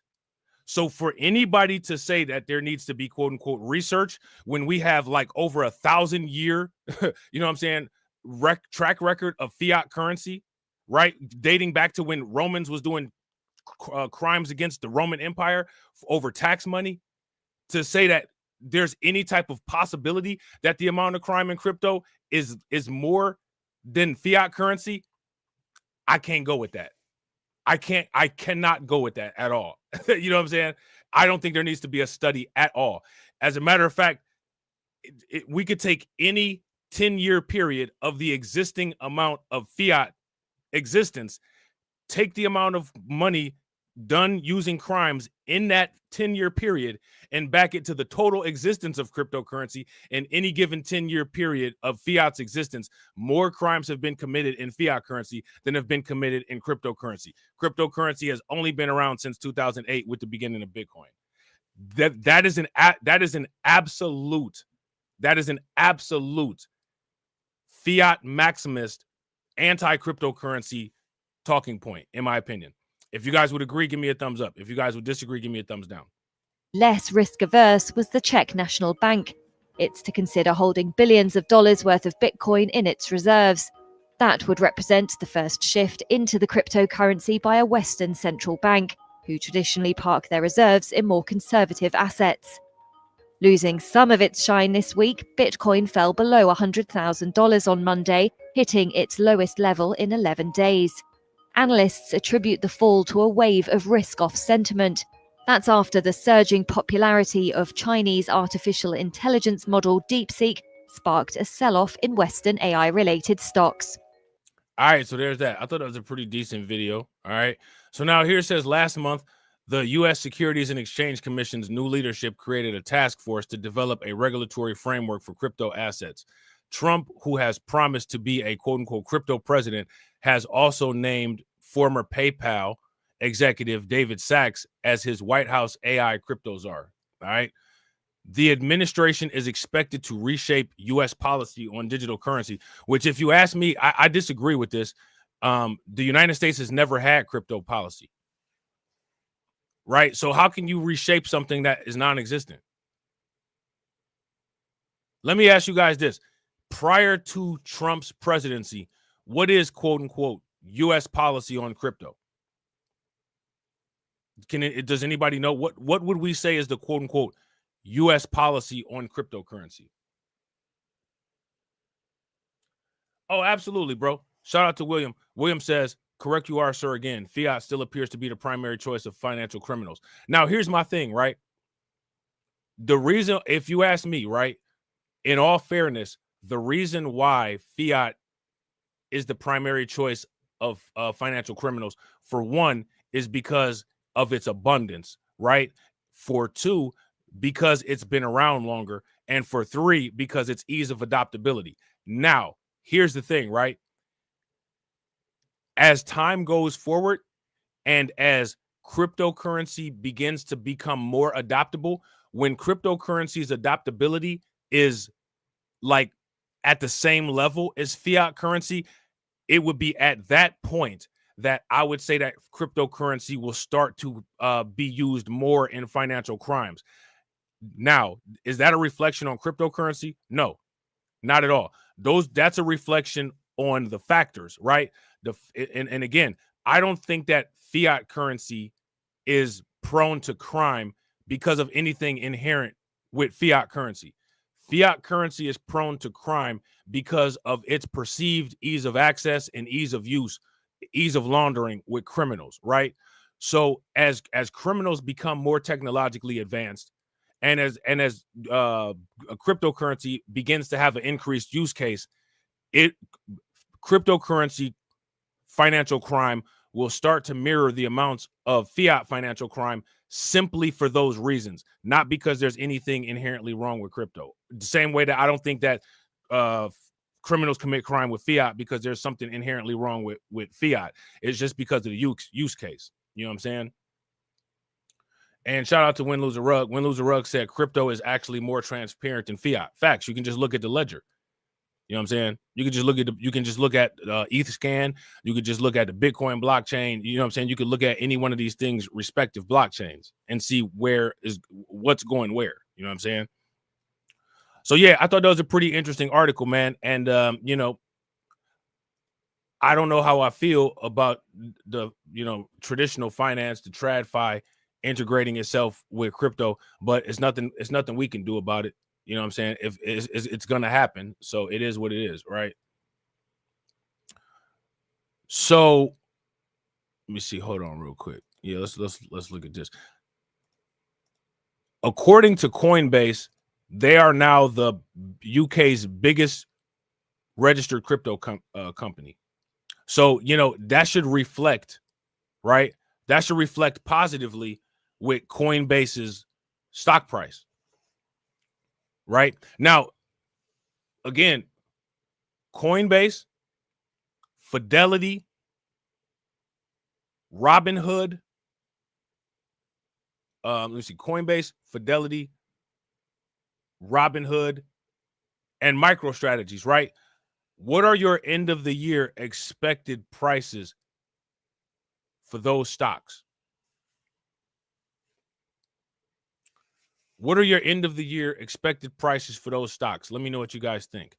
Coinbase says VASP approval makes it UK's biggest registered crypto company. All right.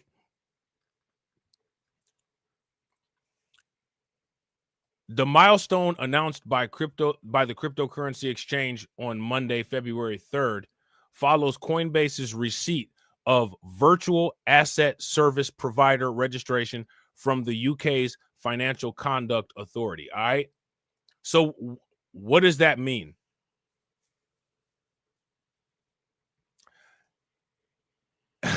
Shout out to Carlton. Yeah, that's facts.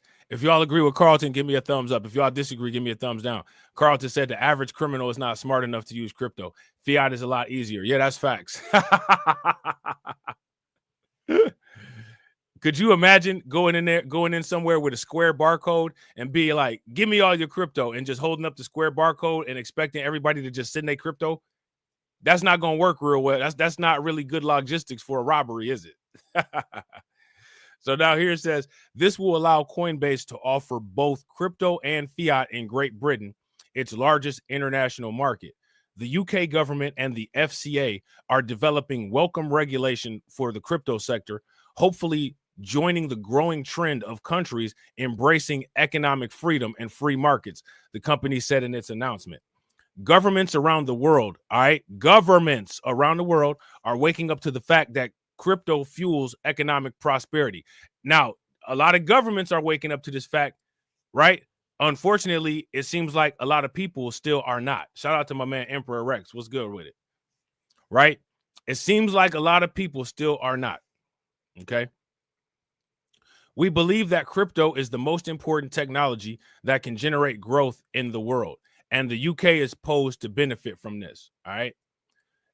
The announcement following a similar approval for Coinbase last week in Argentina comes amid a changing attitude towards crypto in the country's largest market, the US, with election of President Donald Trump. Now, if you ask me, right, this is a very dangerous time, and it's a very dangerous time for people's wealth. All right. And the reason why is because the people who say I'm an independent, you know what I'm saying? These people that say, you know, I don't trust either side of the political spectrum. If you ask me now, with the Trump presidency popping off right now, it don't really seem like that. It don't really seem like that. It seems like all of the I'm an independent people who were anti-Democrat during the election have now suddenly taken a sharp turn and are quote unquote anti-Trump, right? If you're an independent person, I thought that your independency was pro your voter issues, right? Pro your voter issues, not we're taking political sides, right? So what I see here is a lot of quote unquote alleged independents, which if you ask me, the majority of independents are actually disgruntled Democrats. The alleged independents are automatically anti-cryptocurrency because cryptocurrency, Trump decided to throw crypto on his back. Now, what's fascinating is that these people will never admit that during Trump 1.0, Trump was anti-cryptocurrency. Trump had a Democrat, liberal cryptocurrency stance. Trump said the same thing that everybody else says. Bitcoin is a scam. Well, how do you feel about cryptocurrency? Bitcoin is a scam. That's the answer that everybody would give. When you ask about cryptocurrency, how do you feel about cryptocurrency? Bitcoin is a scam. Trump's not saying that anymore. Trump's not saying that anymore because here comes Ripple, here comes Coinbase, here comes Crypto.com, here comes XRP, here comes all these other people like, here, we got billions of dollars for you. Let's get you in office so that you can make the SEC back off us so we can do our thing. Now, Trump has changed course on his sentiments about cryptocurrency, but some of these other people have not. Now, here's my question. Why is it that the other people have not? The other people have not because all the while crypto has been in existence, crypto's existence is not contingent on Trump's support. You know what I'm saying? Shout out to Maine. What's good with it, Maine? How many people would agree? Cryptocurrency is not contingent on Trump's support. Bitcoin has been around for a long time. Despite, you know, people just increasing talking about it now, Bitcoin has been around for a long time. Right? It's been around for a long time, and it was never associated with Trump. Now that it's associated with Trump, the broke mob and the Democrat media is going to tell you everything that you could possibly come up with that crypto is bad simply because Trump decided to throw crypto on his back.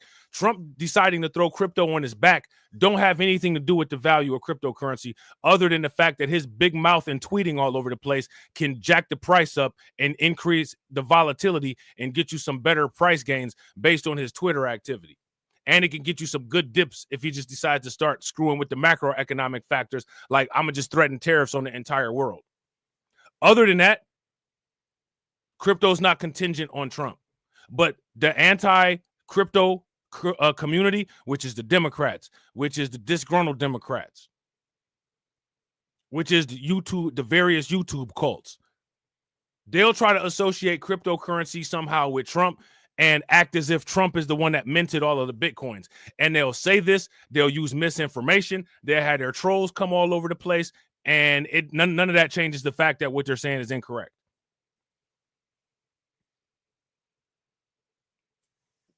So don't lock yourself out of potential future prosperity by listening to your favorite YouTuber because they have a hair up their ass or they got Trump or Bitcoin derangement syndrome. You know what I'm saying? So now here it says, as blockchain and cryptocurrency continue to work toward the heart of traditional finance, in 2025 is shaping up to be a defining year for investors, businesses, and regulators alike. One that could either cement crypto's place in global financial system or expose the industry's lingering vulnerabilities, Payments wrote last week. All right. Either way, the era of digital assets operating in a regulatory gray zone appears to be ending. What comes next will depend on how the industry and policymakers shaping its future navigate this new reality. Now, let me ask you guys this question. After the cryptocurrency regulation is complete, after the cryptocurrency regulation has been finalized and updated and modified, do you all see the value of cryptocurrency increasing, or do you see the value of cryptocurrency decreasing? Let me know what you guys think. Facts. Shout out to Win Loser Rug. Win Loser Rug said he was able to do the same thing for the stock market his last presidency. Yeah. And again, that's one of the reasons why a lot of these CEOs, like, it wasn't just the cryptocurrency market that went crazy when Trump won. The stock market, you know what I'm saying? The stock market reacted as well. Most markets reacted. Right? Let me ask y'all this question. What market did not react to the Trump presidency? What market didn't react? And shout out to everybody watching. I appreciate you guys. We got 20 people watching. We got 28 likes. That's what's good. I appreciate y'all. If you all haven't smashed the like button yet, please do me a favor. Take a moment. Smash that like button. Also, if you guys haven't hit the bell, please take a moment. Hit that bell. And also, please share the stream to your social media. I wouldn't disagree with this. Shout out to Tyler, right? I wouldn't disagree with that. That is a great, simple and basic statement that is true and makes a lot of sense. You know what I'm saying? Tyler says anything of value the government wants a piece of. Absolutely facts. Absolutely facts. Let me ask y'all this. Where is an example of anything valuable the government not wanting a piece of? You know what I'm saying? Yeah, absolutely. Shout out to you, bro. Facts. Also, Monday, Coinbase announced that it had purchased the on-chain ads and attribution platform Spindle. Part of what the company said was its goal of supporting developers who are building the apps to bring people on-chain. As we've said before, there's a natural flywheel here. We support developers who build on-chain apps. Those apps attract users on-chain, and having more user incentivize more developers to build on-chain, the company said. Now, I want to ask people about this, right? People always ask these questions. Well, where's these opportunities that we can get in on? Where's these opportunities that we can get in on? Has anybody ever went to the XRP website? Has anybody ever went to the Ripple website? The Ripple Foundation offers massive amounts of grants for on-chain developers. All these companies offer, they're willing to give you mad money if you develop on-chain apps. Now, here's my question. How many people are taking advantage of those grants and are developing on-chain apps? Plenty of opportunities, right? Plenty of opportunities. You don't even have to do that. Who's trying to create real world assets and sell them on pump.fund. I mean, you can do that. You know what I'm saying? Right?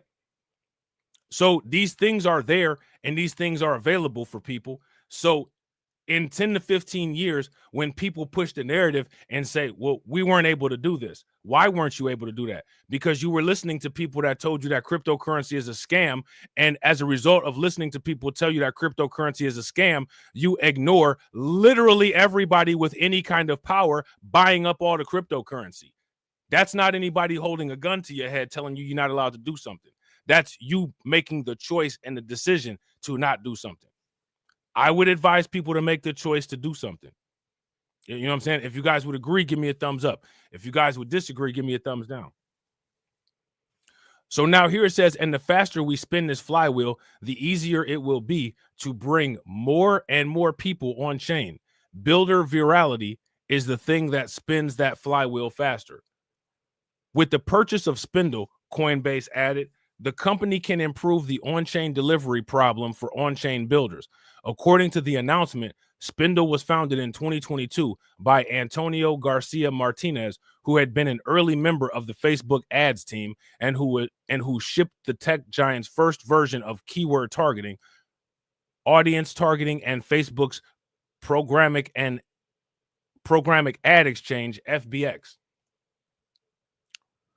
All right, so that's that. All right, I'm pretty sure. Yeah, that's that. That's the end of that. All right. So, yeah, man, Coinbase is making some major moves, right? All those major moves are all good news for investors, right? Because investors always want to see the companies that they're invested in doing value-added activities, right? I mean, that's exactly what you want. Now, let me see. I think we might be blocked by a paywall on this one, but we'll be able to get the gist of it, right? Shout out to everybody watching. I appreciate you guys. If you all haven't smashed the like button yet, please do me a favor. Take a moment, smash that like button. Also, if you guys haven't hit the bell, please take a moment, hit that bell, and also please share the stream to your social media. And also, like I said, BLR 2 is back. All right, fully functional. All right. Like I said, all the old content will more than likely be on members only. All right. So if you're not a member, the way that you can watch the old content is by being subscribed to Rumble. So make sure that you subscribe to Rumble. If the mods could put the link to BLR 2 in the chat so that people can go and subscribe, because they might have unsubscribed you because they literally unsubscribed everybody and then resubscribed everybody, I'd appreciate it. All right.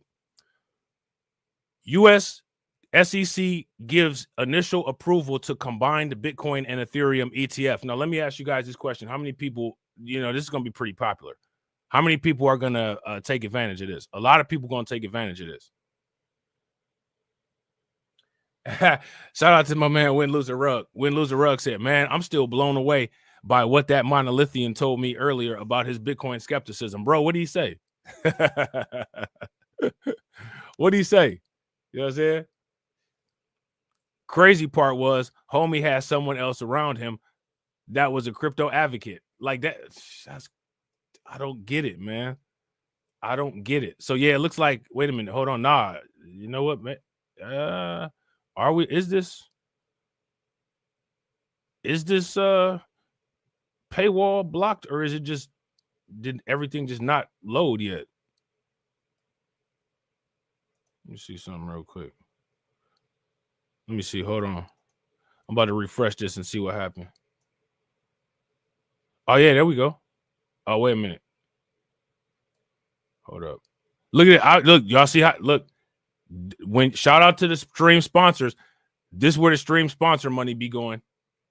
And with the little bit that's left, you know what I'm saying, be hitting the liquidity fund. But you know what I'm saying? These articles, to not get hit by the paywall, a lot of them, like the good ones, it's expensive. Like Cardi B said, it's expensive. You know what I'm saying? It's expensive. US SEC gives initial approval to combined Bitcoin and Ethereum ETF. Now, I want to ask y'all this question, right? Shout out to everybody in the chat. How many people plan on getting these Bitcoin or Ethereum ETFs. If you plan on investing in the IBIT Bitcoin ETF or, just any of that type of stuff, give me a thumbs up. If you don't, give me a thumbs down. I'm not going to lie. I might throw a couple dollars in it. I'm not going to lie. You see how Brooklyn Queen threw a couple dollars at me? Shout out to Brooklyn Queen. I appreciate it. I might throw a couple dollars at them ETFs and see what they do. I might throw a couple of dollars at them ETFs and see what they do. I ain't gonna lie. You know what I'm saying? Shout out to Brooklyn. I almost said shout out. I almost said shout out to Bitcoin Queen. Shout out to Brooklyn Queen. Make sure y'all show Brooklyn Queen some love. Throw some flames, some radiation emojis, some ducks in the chat for Brooklyn Queen for funding the organization. Definitely appreciate it. Yo, we what are we? We 3 out of 10. That's what's good. We 3 out of 10. That's what's good. Make sure y'all show Brooklyn Queen some love. Throw some flames, some radiation emojis, some ducks in the chat for Brooklyn Queen for funding the organization and buying the snacks. How do you think that we fund this organization, huh? We're not exactly the march of dimes. So don't push me, ain't Donald Trump trying to grab him by the... Said it was some Haitians somewhere out in Springfield. Women doing cartwheels. Have you seen Garfield? Have you seen Snowball? This about to snowball. I'm about to go off. I can't let this go on. Miss me like an airball. Tell me when my cat is coughing up like a hairball. I gotta tell them if they even put the fingernail on Santa's little helper to turn them to hamburger helper. Somebody better help them, cause I'm going to jail for showing them fellas helter skelter. Usually I'm content, but if you touch my dog, then I'm turning into John Wick. I'm lit. Bird better drop it. If you touch my pet, then I'm pulling up like CrossFit. Pretty. Gone overseas where they said Hello Kitty, but it ain't there. It's right here in your city. When I turn my back, now the cat goes missing and where my peoples is at. Does anybody know where he took with that? Cause I heard they putting claws on felines, I'm mad. And my cat disappeared just like Felix the cat. And they keep the cat. Got paid back. Thought she was a goner, but the cat came back. If you ain't a pussy cat, say drop that cat. Drop that cat. Drop that cat. Got paid back. Thought she was a goner, but the cat came back. If you ain't a pussy cat, say drop that cat. Drop that cat. Drop that cat. They're eating the dogs. They're eating the cats. The cat. Drop that cat.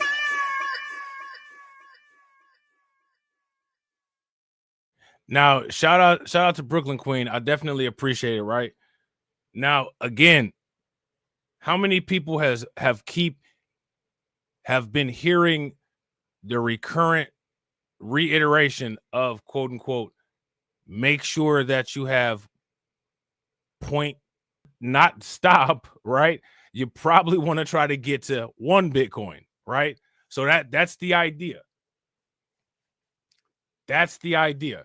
You know what I'm saying? Yeah, shout out to Brooklyn Queen. Brooklyn Queen said, I've heard that recently. Before it was 0.001. Yeah, you'll see a bunch of these different numbers, right? But now I think that you'll probably start to see more of those 0.001 numbers. And that's because, believe it or not, I don't know if anybody listened to the Modern Investor. I think it was the video that most people who invest in Bitcoin don't have 0.01 Bitcoin, which is wild to think about, right? That's wild. But that's the truth. That's the case. Like, you know what I'm saying? You could look on the Bitcoin blockchain and see that. So if you have 0.01 Bitcoin, or if you have close to 0.01 Bitcoin, I would say if you have close to 0.1 Bitcoin, sorry, if you have close to 0.1 Bitcoin, even if you have 0.05 Bitcoin right now, you're doing better than most people, which is wild to think about. That's really wild to think about. You know what I'm saying? So yeah, the SEC has given initial approval for combined Bitcoin and Ethereum ETF. Novel fund would offer exposure weighted by market value. Pro-crypto Trump administration has galvanized issuers. Welfare right now. That's just for right now. Wait to the end of the year. Wait to the end of the year. Everybody else will be on welfare in comparison to you. You know what I'm saying? By the end, if you just keep on a little bit at a time, everybody else will be on welfare in comparison to you. You know what I'm saying?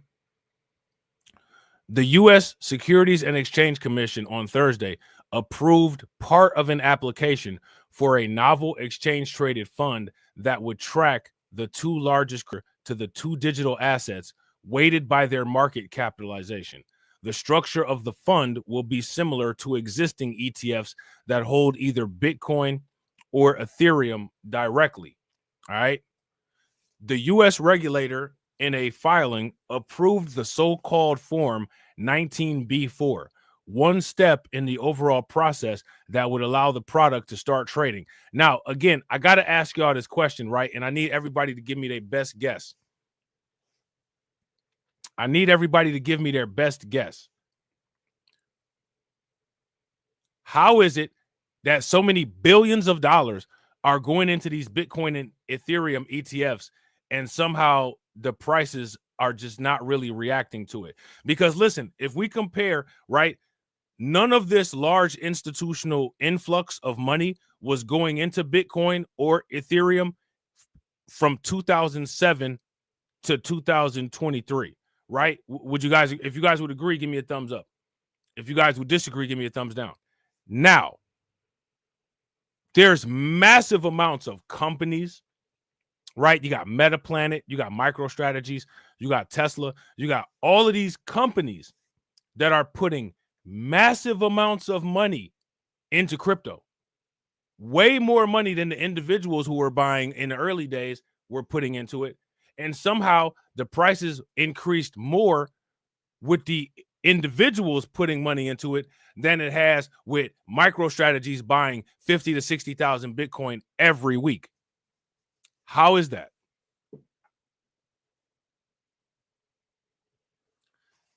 How is the price remaining so steady? Shout out to Carl MJ16. Carl MJ16 says Democrats want you to be reliant on the government and want you to stay poor. If you guys agree with Carl, give me a thumbs up. If you guys disagree, give me a thumbs down. The Bitwise fund still needs an approval for its pending registration application known as the S1. Both steps are required to start trading. Bitwise submitted paperwork for the joint fund to regulators last November after the U.S. presidential election, which ushered in the crypto-friendly administration of President Donald Trump. The Republican has pledged, to implement supportive regulations for the digital asset sector as part of a plan to make the U.S. the crypto capital of the world. Investment firms are now peppering the SEC with proposals to start more crypto portfolios. Issuers are probing the SEC's boundaries with unique filings, including meme coin ETFs. Why does everybody have such a like? Is meme coin derangement syndrome a thing?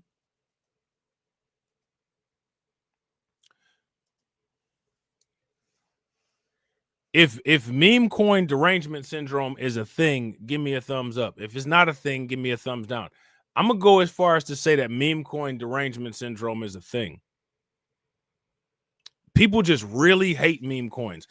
People are willing to ignore all factual data and allow opinions not based on fact to supersede their assessment of meme coins. It's wild. You know what I'm saying? It's really wild. Bloomberg Intelligence senior government analyst Nathan Dean wrote in a note. For instance, Bitwise has proposed an ETF that would track Dogecoin. If they come out with this ETF that tracks Dogecoin, I'll be the first one to tell you right now I'm buying it. I'm for sure buying that. Now, shout out to Carl. Carl says prices aren't moving up that much because there's millions of new coins that are draining out liquidity. Now, here's my question. Draining out liquidity from where? Where are they draining liquidity from?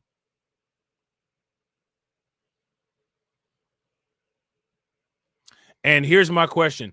How can millions of new coins be draining out liquidity if Bitcoin's market dominance has remained 50% or greater the entire life of the cryptocurrency market? Where are they draining this liquidity from? No offense, Carl, but I don't agree with that answer. because evidence doesn't support it. Now, this is something that analysts would just say, like analysts would just throw that out there. The liquidity is being drained. My question is, liquidity is being drained from where? Are we making the assumption that these other tokens are draining liquidity from Bitcoin? Now, this is going to sound crazy, right? But I'm going to throw it out there anyway. Shout out to my man, Manosphere Hall of Fame. What's good with it, bro? If you ask me, like the traditional definition of altcoin season is when altcoins have greater than 50% market dominance, right? I think that altcoin season may be a thing of the past. I think that there may never, ever be an altcoin season ever again.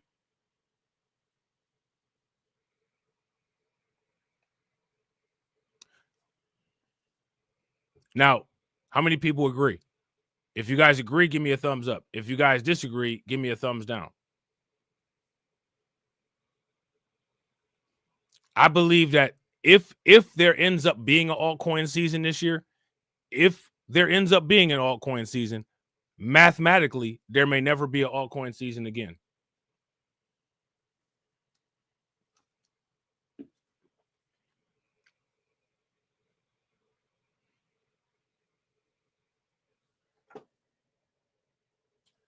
Shout out to Trading Visions with Bitcoin and Ethereum. Now, here's my question for you, right? Just because there may not be an altcoin season ever again based on the traditional definition of altcoin season, that doesn't mean that altcoins aren't going to have significant gains. But here's my question. If Bitcoin goes to $1 million, based on the Bitcoin Ethereum ratio, mathematically, if Bitcoin reaches $1 million, what is the pathway for the altcoins to get 50% cryptocurrency market dominance? Somebody lay the math out to me where the altcoin market can be 50% of the entire cryptocurrency market with Bitcoin either at $500,000 a token or at $1 million a token. And with Ethereum consistently decreasing in value in comparison to Bitcoin. How does that work? Somebody tell me that. What's the pathway? Who's leading the pack?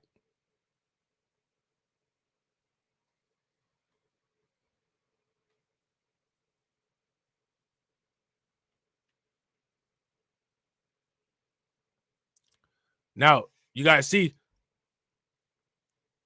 all the altcoin maximists left the chat. Right? What is the mathematical pathway to an altcoin 51% market dominance with Bitcoin at $500,000 or at $1 million?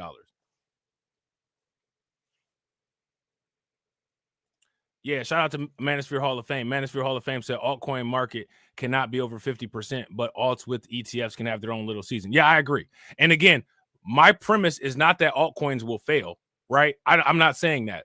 All I'm saying is that the traditional definition of altcoin season, with altcoins being greater than 51% market dominance, will have a difficult time being possible when Bitcoin hits 500,000 or $1 million, which means that the idea of an altcoin season, unless the definition is changed, has a limited time frame. So based on the current definition of altcoin season and a price projection of $500,000 by the end of this year, we may never see another altcoin season ever again. Bitcoin may wipe out altcoin season. Now, does that mean Bitcoin's going to wipe out altcoins? Of course not. Altcoins will be fine. People will still make mad money. You know what I'm saying? But the idea of an altcoin season, I don't see a mathematical pathway for it with Bitcoin at $500,000. Bitcoin at $500,000 at the current prices of 5x, right? So in order for altcoin season, in order for altcoins to surpass Bitcoin, the ideal would be that the altcoins would have to increase by 5x. Now, here's the thing, right? That shouldn't be a challenge because with altcoin season, altcoins usually increase by 10x, right? But now here's the question. Will the altcoins accelerate faster than Bitcoin? I don't think so.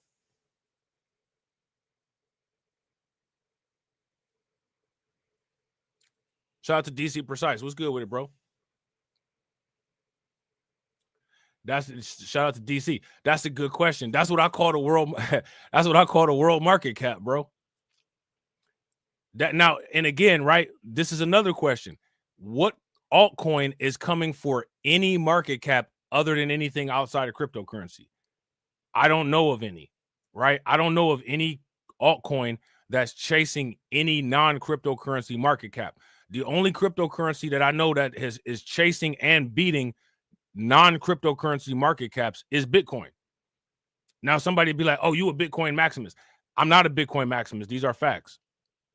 You know what I'm saying? I would be more than happy to, I would actually love to say Ethereum is going after the silver market cap. The only problem is that it's not. I would love to say that Solana is going after the silver market cap. The only problem is that it's not. You know what I'm saying? So, you know what I mean? So it's going to be interesting to see how these things work and how these things play out. Because the thing is, you know, certain things could happen, right? You know, a $15,000 to $20,000 Ethereum could significantly change the game, right? $1 Dogecoin could significantly change the game. $1,000 Solana could significantly change the game. But these things would all have to happen at the same time. And in addition to them happening at the same time, they would have to happen at a faster rate of growth than what Bitcoin is experiencing.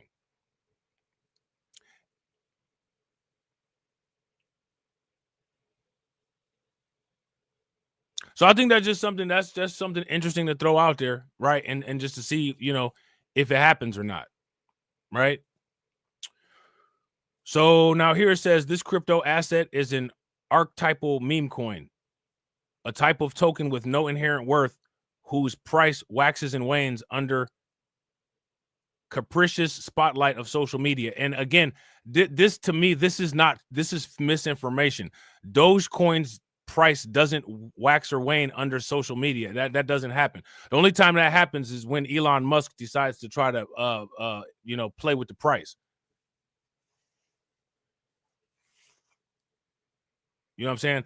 Otherwise, I think that Dogecoin is so solid in its community and in its reputation that it's not volatile based on social media other than Elon Musk interference. I think that Elon Musk and Trump are probably the only social media influences that could possibly affect Dogecoin's price. I don't think that social media is affecting Dogecoin price all like that anymore. I think that community community support is what maintains Dogecoin. And I think that community support has maintained Dogecoin and is responsible for the Dogecoin price increases over the years. I don't think that this is a true statement about Dogecoin. You know what I'm saying? Now, like, you know, if it's something like, what was that, Peanut? Who was that, Peanut the Squirrel? Yeah, that's something that's social media dependent. But to say that Dogecoin is social media dependent, I think that's not a true statement. You know what I'm saying? The SEC has also received applications for ETFs tracking the likes of XRP, Solana, and Litecoin, tokens that claim to be grounded in some type of utility. U.S. ETFs investing directly in Bitcoin rolled out at the start of 2024 and proved to be major successes, given the largest cryptocurrency's role, albeit disputed, as a modern-day store of value. And now here's the thing, right? As much as people want to dispute the modern-day store of value, where did the $100,000 per coin come from? What is that? It's clear. Let me ask you guys this.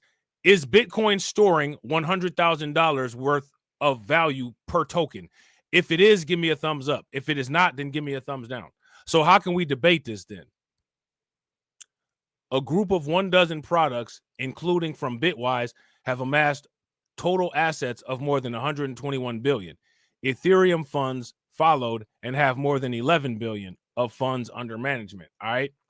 So yeah, man, these dual, these dual cryptocurrency ETFs, I think they're going to do well. I think that anything involving cryptocurrency is going to do well going forward.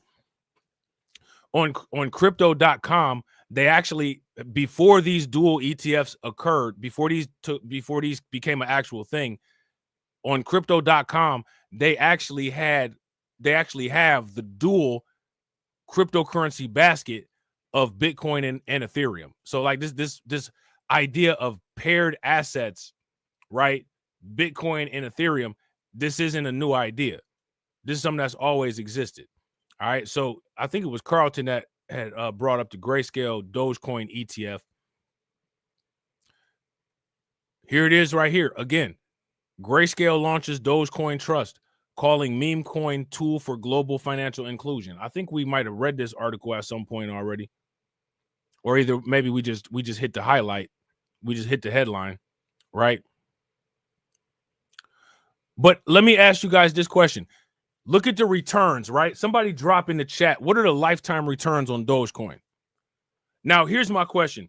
If Dogecoin was anything other than Dogecoin and it gave lifetime returns like what Dogecoin has given, would there be a question of whether it was a good investment or not? That's my question for you. If any other asset had the lifetime returns that Dogecoin has, would anybody have any doubt in whether it was a good asset or not? If I had a comic book, or if I had a basketball card, or if I had a bar of gold, or if I had anything else, and that anything else had the lifetime returns of Dogecoin, would there be a debate over whether it was a good asset versus a bad asset? So now here's my question. Why is there a debate over whether Dogecoin is a good asset or a bad asset? I guarantee you the people that are Dogecoin millionaires, they're probably going to say, yeah, I don't have a problem with Dogecoin. You know what I'm saying? They'll probably tell you, nah, I don't have a problem with Dogecoin. Yeah, shout out to Carlton. Carlton says no. I agree. Give me a thumbs up.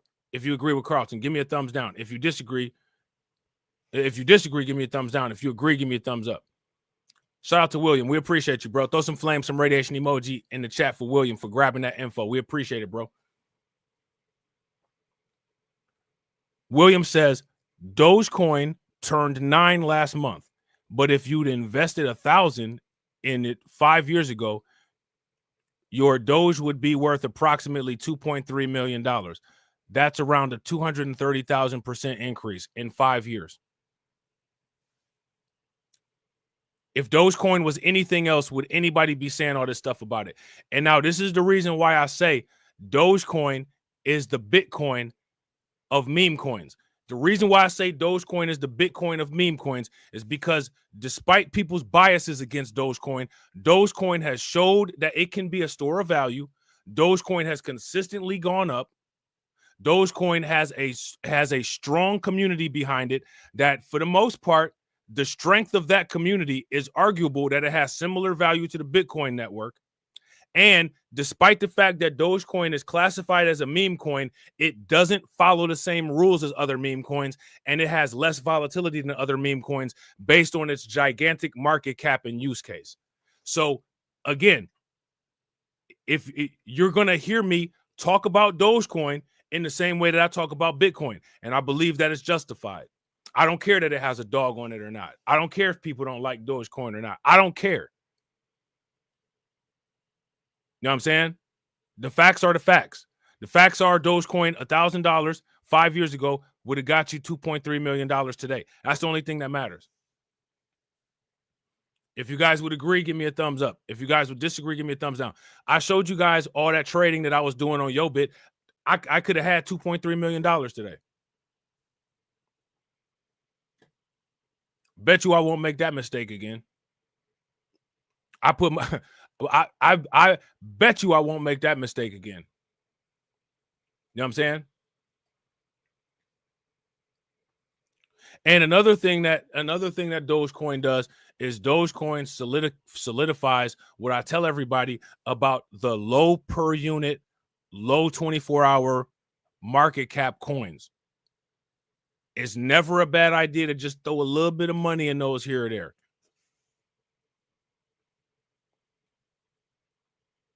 Okay? It's never a bad idea. Just throw it in there, act like it don't exist anymore. You know what I'm saying? So now Dogecoin is in there with the big boys. Pepe is going to be in there with the big boys next, and people are going to be mad about that.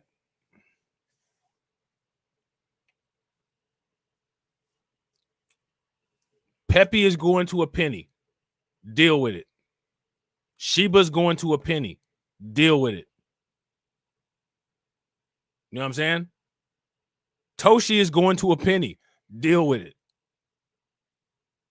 All the people that have an issue with meme coins, deal with it. You know what I'm saying? Grayscale launches Dogecoin Trust, calling meme coin tool for global financial inclusion. All right. And again, like I said, you saw on Yobit set up small cryptocurrencies with Dogecoin pairing. So I mean, the thing is, that's not anything new. They have been doing that for years. Yeah, shout out to Carl. Turbo, right? Turbo, Mog, Dogelon Mars. I can name. See, I rock with the meme coins, so I could tell you a whole bunch of meme coins that's gonna hit a penny. You know what I'm saying? Turbo, one of them. You know what I'm saying?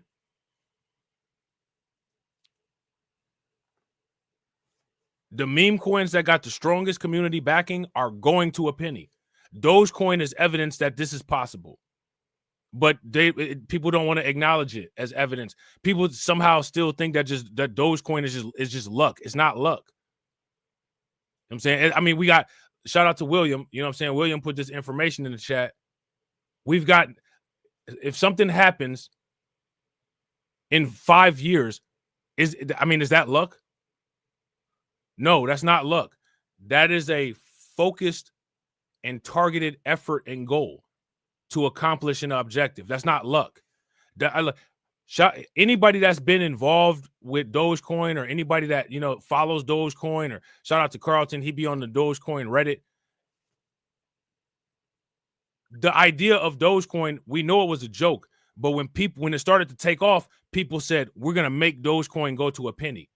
I mean, they've gone beyond that. Now, if that tells me they got a determined community that's able to set a goal and accomplish it. That is important. Because Dogecoin is not a company, and you got companies that can't even do that. So, I'm never going to not say that Dogecoin is legit. Dogecoin is here. Dogecoin is going to stay. Dogecoin is legit. End of discussion. Dogecoin they only had a goal of getting Dogecoin to a penny. Dogecoin all-time high, I think, was close to 70 cents. So that means that they 70x'd their goal. Let me ask you guys this question. Name me any other entity that has 70x'd their goal. Yet and still, Dogecoin is a meme coin. It's a joke. Okay, whatever. I don't know how, based on historical evidence, anybody could say that Dogecoin is a joke. The Dogecoin is a joke people are the Bitcoin. The Dogecoin is a joke people of today are the Bitcoin is a scam people of the past. Don't be one of them people. Don't be one of them people. Because if you are, we're going to talk about you. We're going to talk about you like a dog. We're going to talk about you like a Doge. We're going to talk about you like a Shiba. You know what I'm saying? So now here it says crypto asset manager Grayscale Investments has launched the Dogecoin Trust, giving individual and institutional accredited investors exposure to the Doge meme coin in a share-based format. Grayscale believes Doge has transitioned from a meme coin of a Shiba Inu to a tool for global inclusion, grassroots activism, and a viable means of payment, the company said on Friday. I wouldn't disagree with this assessment that Grayscale has. I wouldn't disagree with this. How many people agree with Grayscale's assessment of Dogecoin? If you guys agree with Grayscale's assessment of Dogecoin, give me a thumbs up. If you guys disagree, give me a thumbs down. Due to its widespread accessibility, affordability, and rapid transaction speed, Dogecoin has garnered significant adoption worldwide. People love Dogecoin. Just as many people hate Dogecoin, people love Dogecoin. You know what I'm saying? Dogecoin is the largest meme coin and the 8th largest cryptocurrency. I mean, it's the 8th largest cryptocurrency. People still calling it a joke. Market capitalization of over $50 billion. People still calling it a joke. What if the 8th largest cryptocurrency and a $50 billion market cap is a joke? My question is, what's the standard for what's serious then? What's the standard for what's serious? If that's a joke, then what's serious? So Arbitrum is serious. So AAV is serious. Cardano is serious. HBAR is serious. Like, cut the games. You know what I'm saying? Created in 2013 as a joke, Doge is the native cryptocurrency of the Dogecoin network, originally forked from Litecoin, a Bitcoin derivative. All right. Grayscale's Dogecoin Trust launch comes amid renewed momentum in Doge following the creation of Department of Government Efficiency under President Donald Trump, led by Tesla CEO and longtime Doge supporter Elon Musk. And again, I disagree with this. Dogecoin, where was the fall off of Doge? Like, why are they saying renewed momentum? Where's the fall off of Doge? Dogecoin didn't never fall off. How do you go from less than a penny to 35 cents with an all-time high of 70, and you're going to sit there and talk about a fall off? Dogecoin never fell off. You know what I'm saying? The White House unit has reportedly explored that's like saying renewed interest in Bitcoin when Trump became president. How did you say renewed Bitcoin interest when Bitcoin just jumped from 40 to 70 before Trump became president? Like, where do these people be getting these analogies that they come with?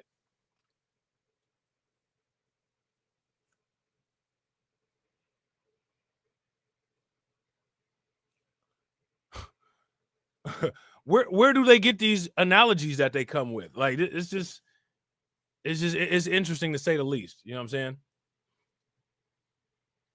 The White House unit has reportedly explored putting federal government systems on chain with potential use cases, including tracking federal spending, managing buildings, and facilitating payments through discussion, though discussions remain in their early stages.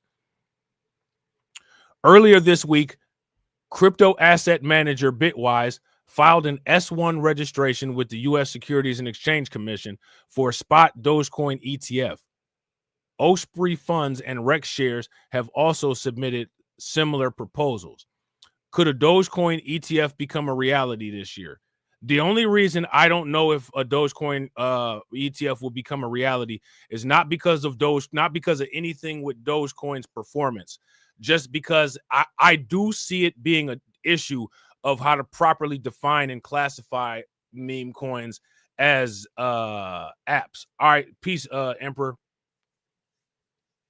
That's the only thing that I could possibly see as an issue. But that's not a performance issue with Doge.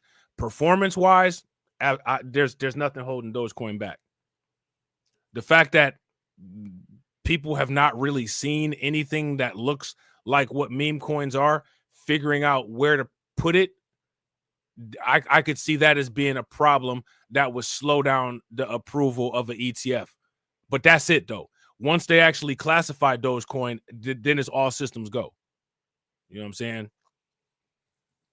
So now here it says, I think everything is on the table moving forward under the new administration. ETF store president Nate Garassi told The Block, today's satire is tomorrow's ETF. Bloomberg senior ETF analyst Eric Buchanan told The Block at the time. Meanwhile, not everyone is convinced. I'm not quite confident we'll see a Solana ETF trading in the first half of 2025. Louis Sykes, a crypto analyst all-star charts, told The Block. Doge is far less likely. Let's just say Wall Street prefers to see assets that weren't born as a meme. I would actually disagree with that. And what I would actually say is Wall Street would like to see returns. So whatever will bring Wall Street returns, I think that Wall Street will be open to. And as long as Wall Street has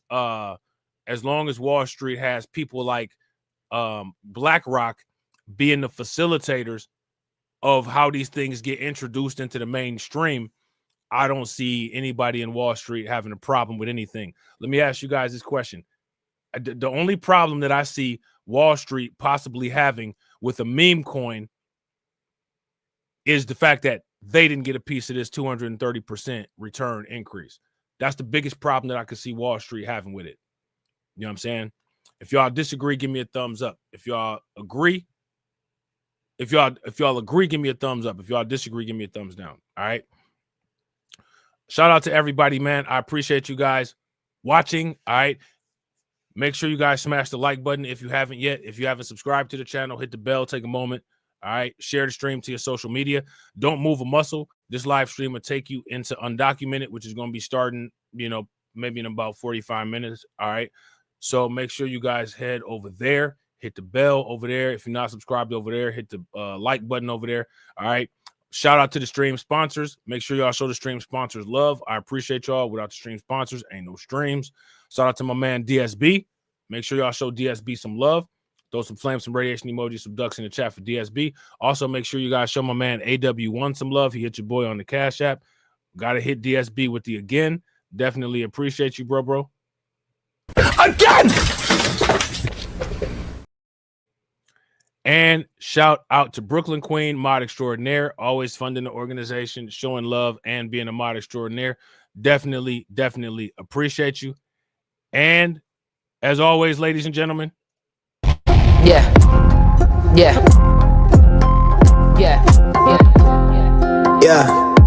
Hey.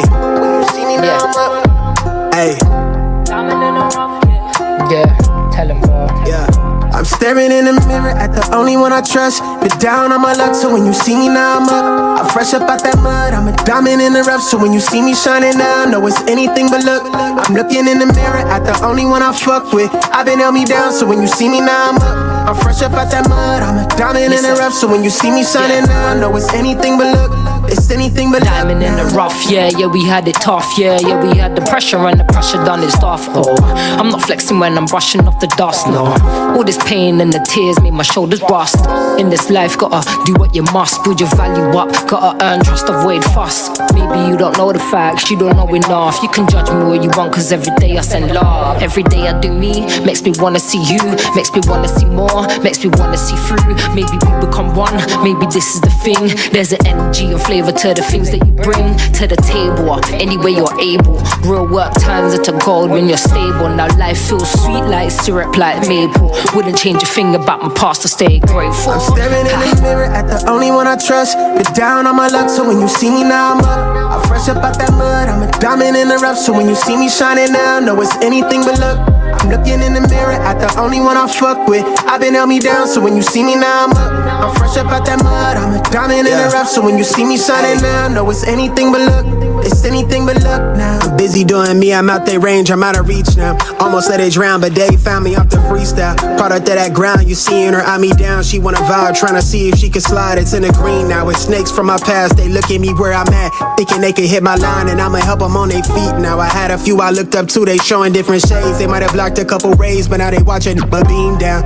I struggle to open doors to places that come to life if I step inside. I learned to cut the keys down.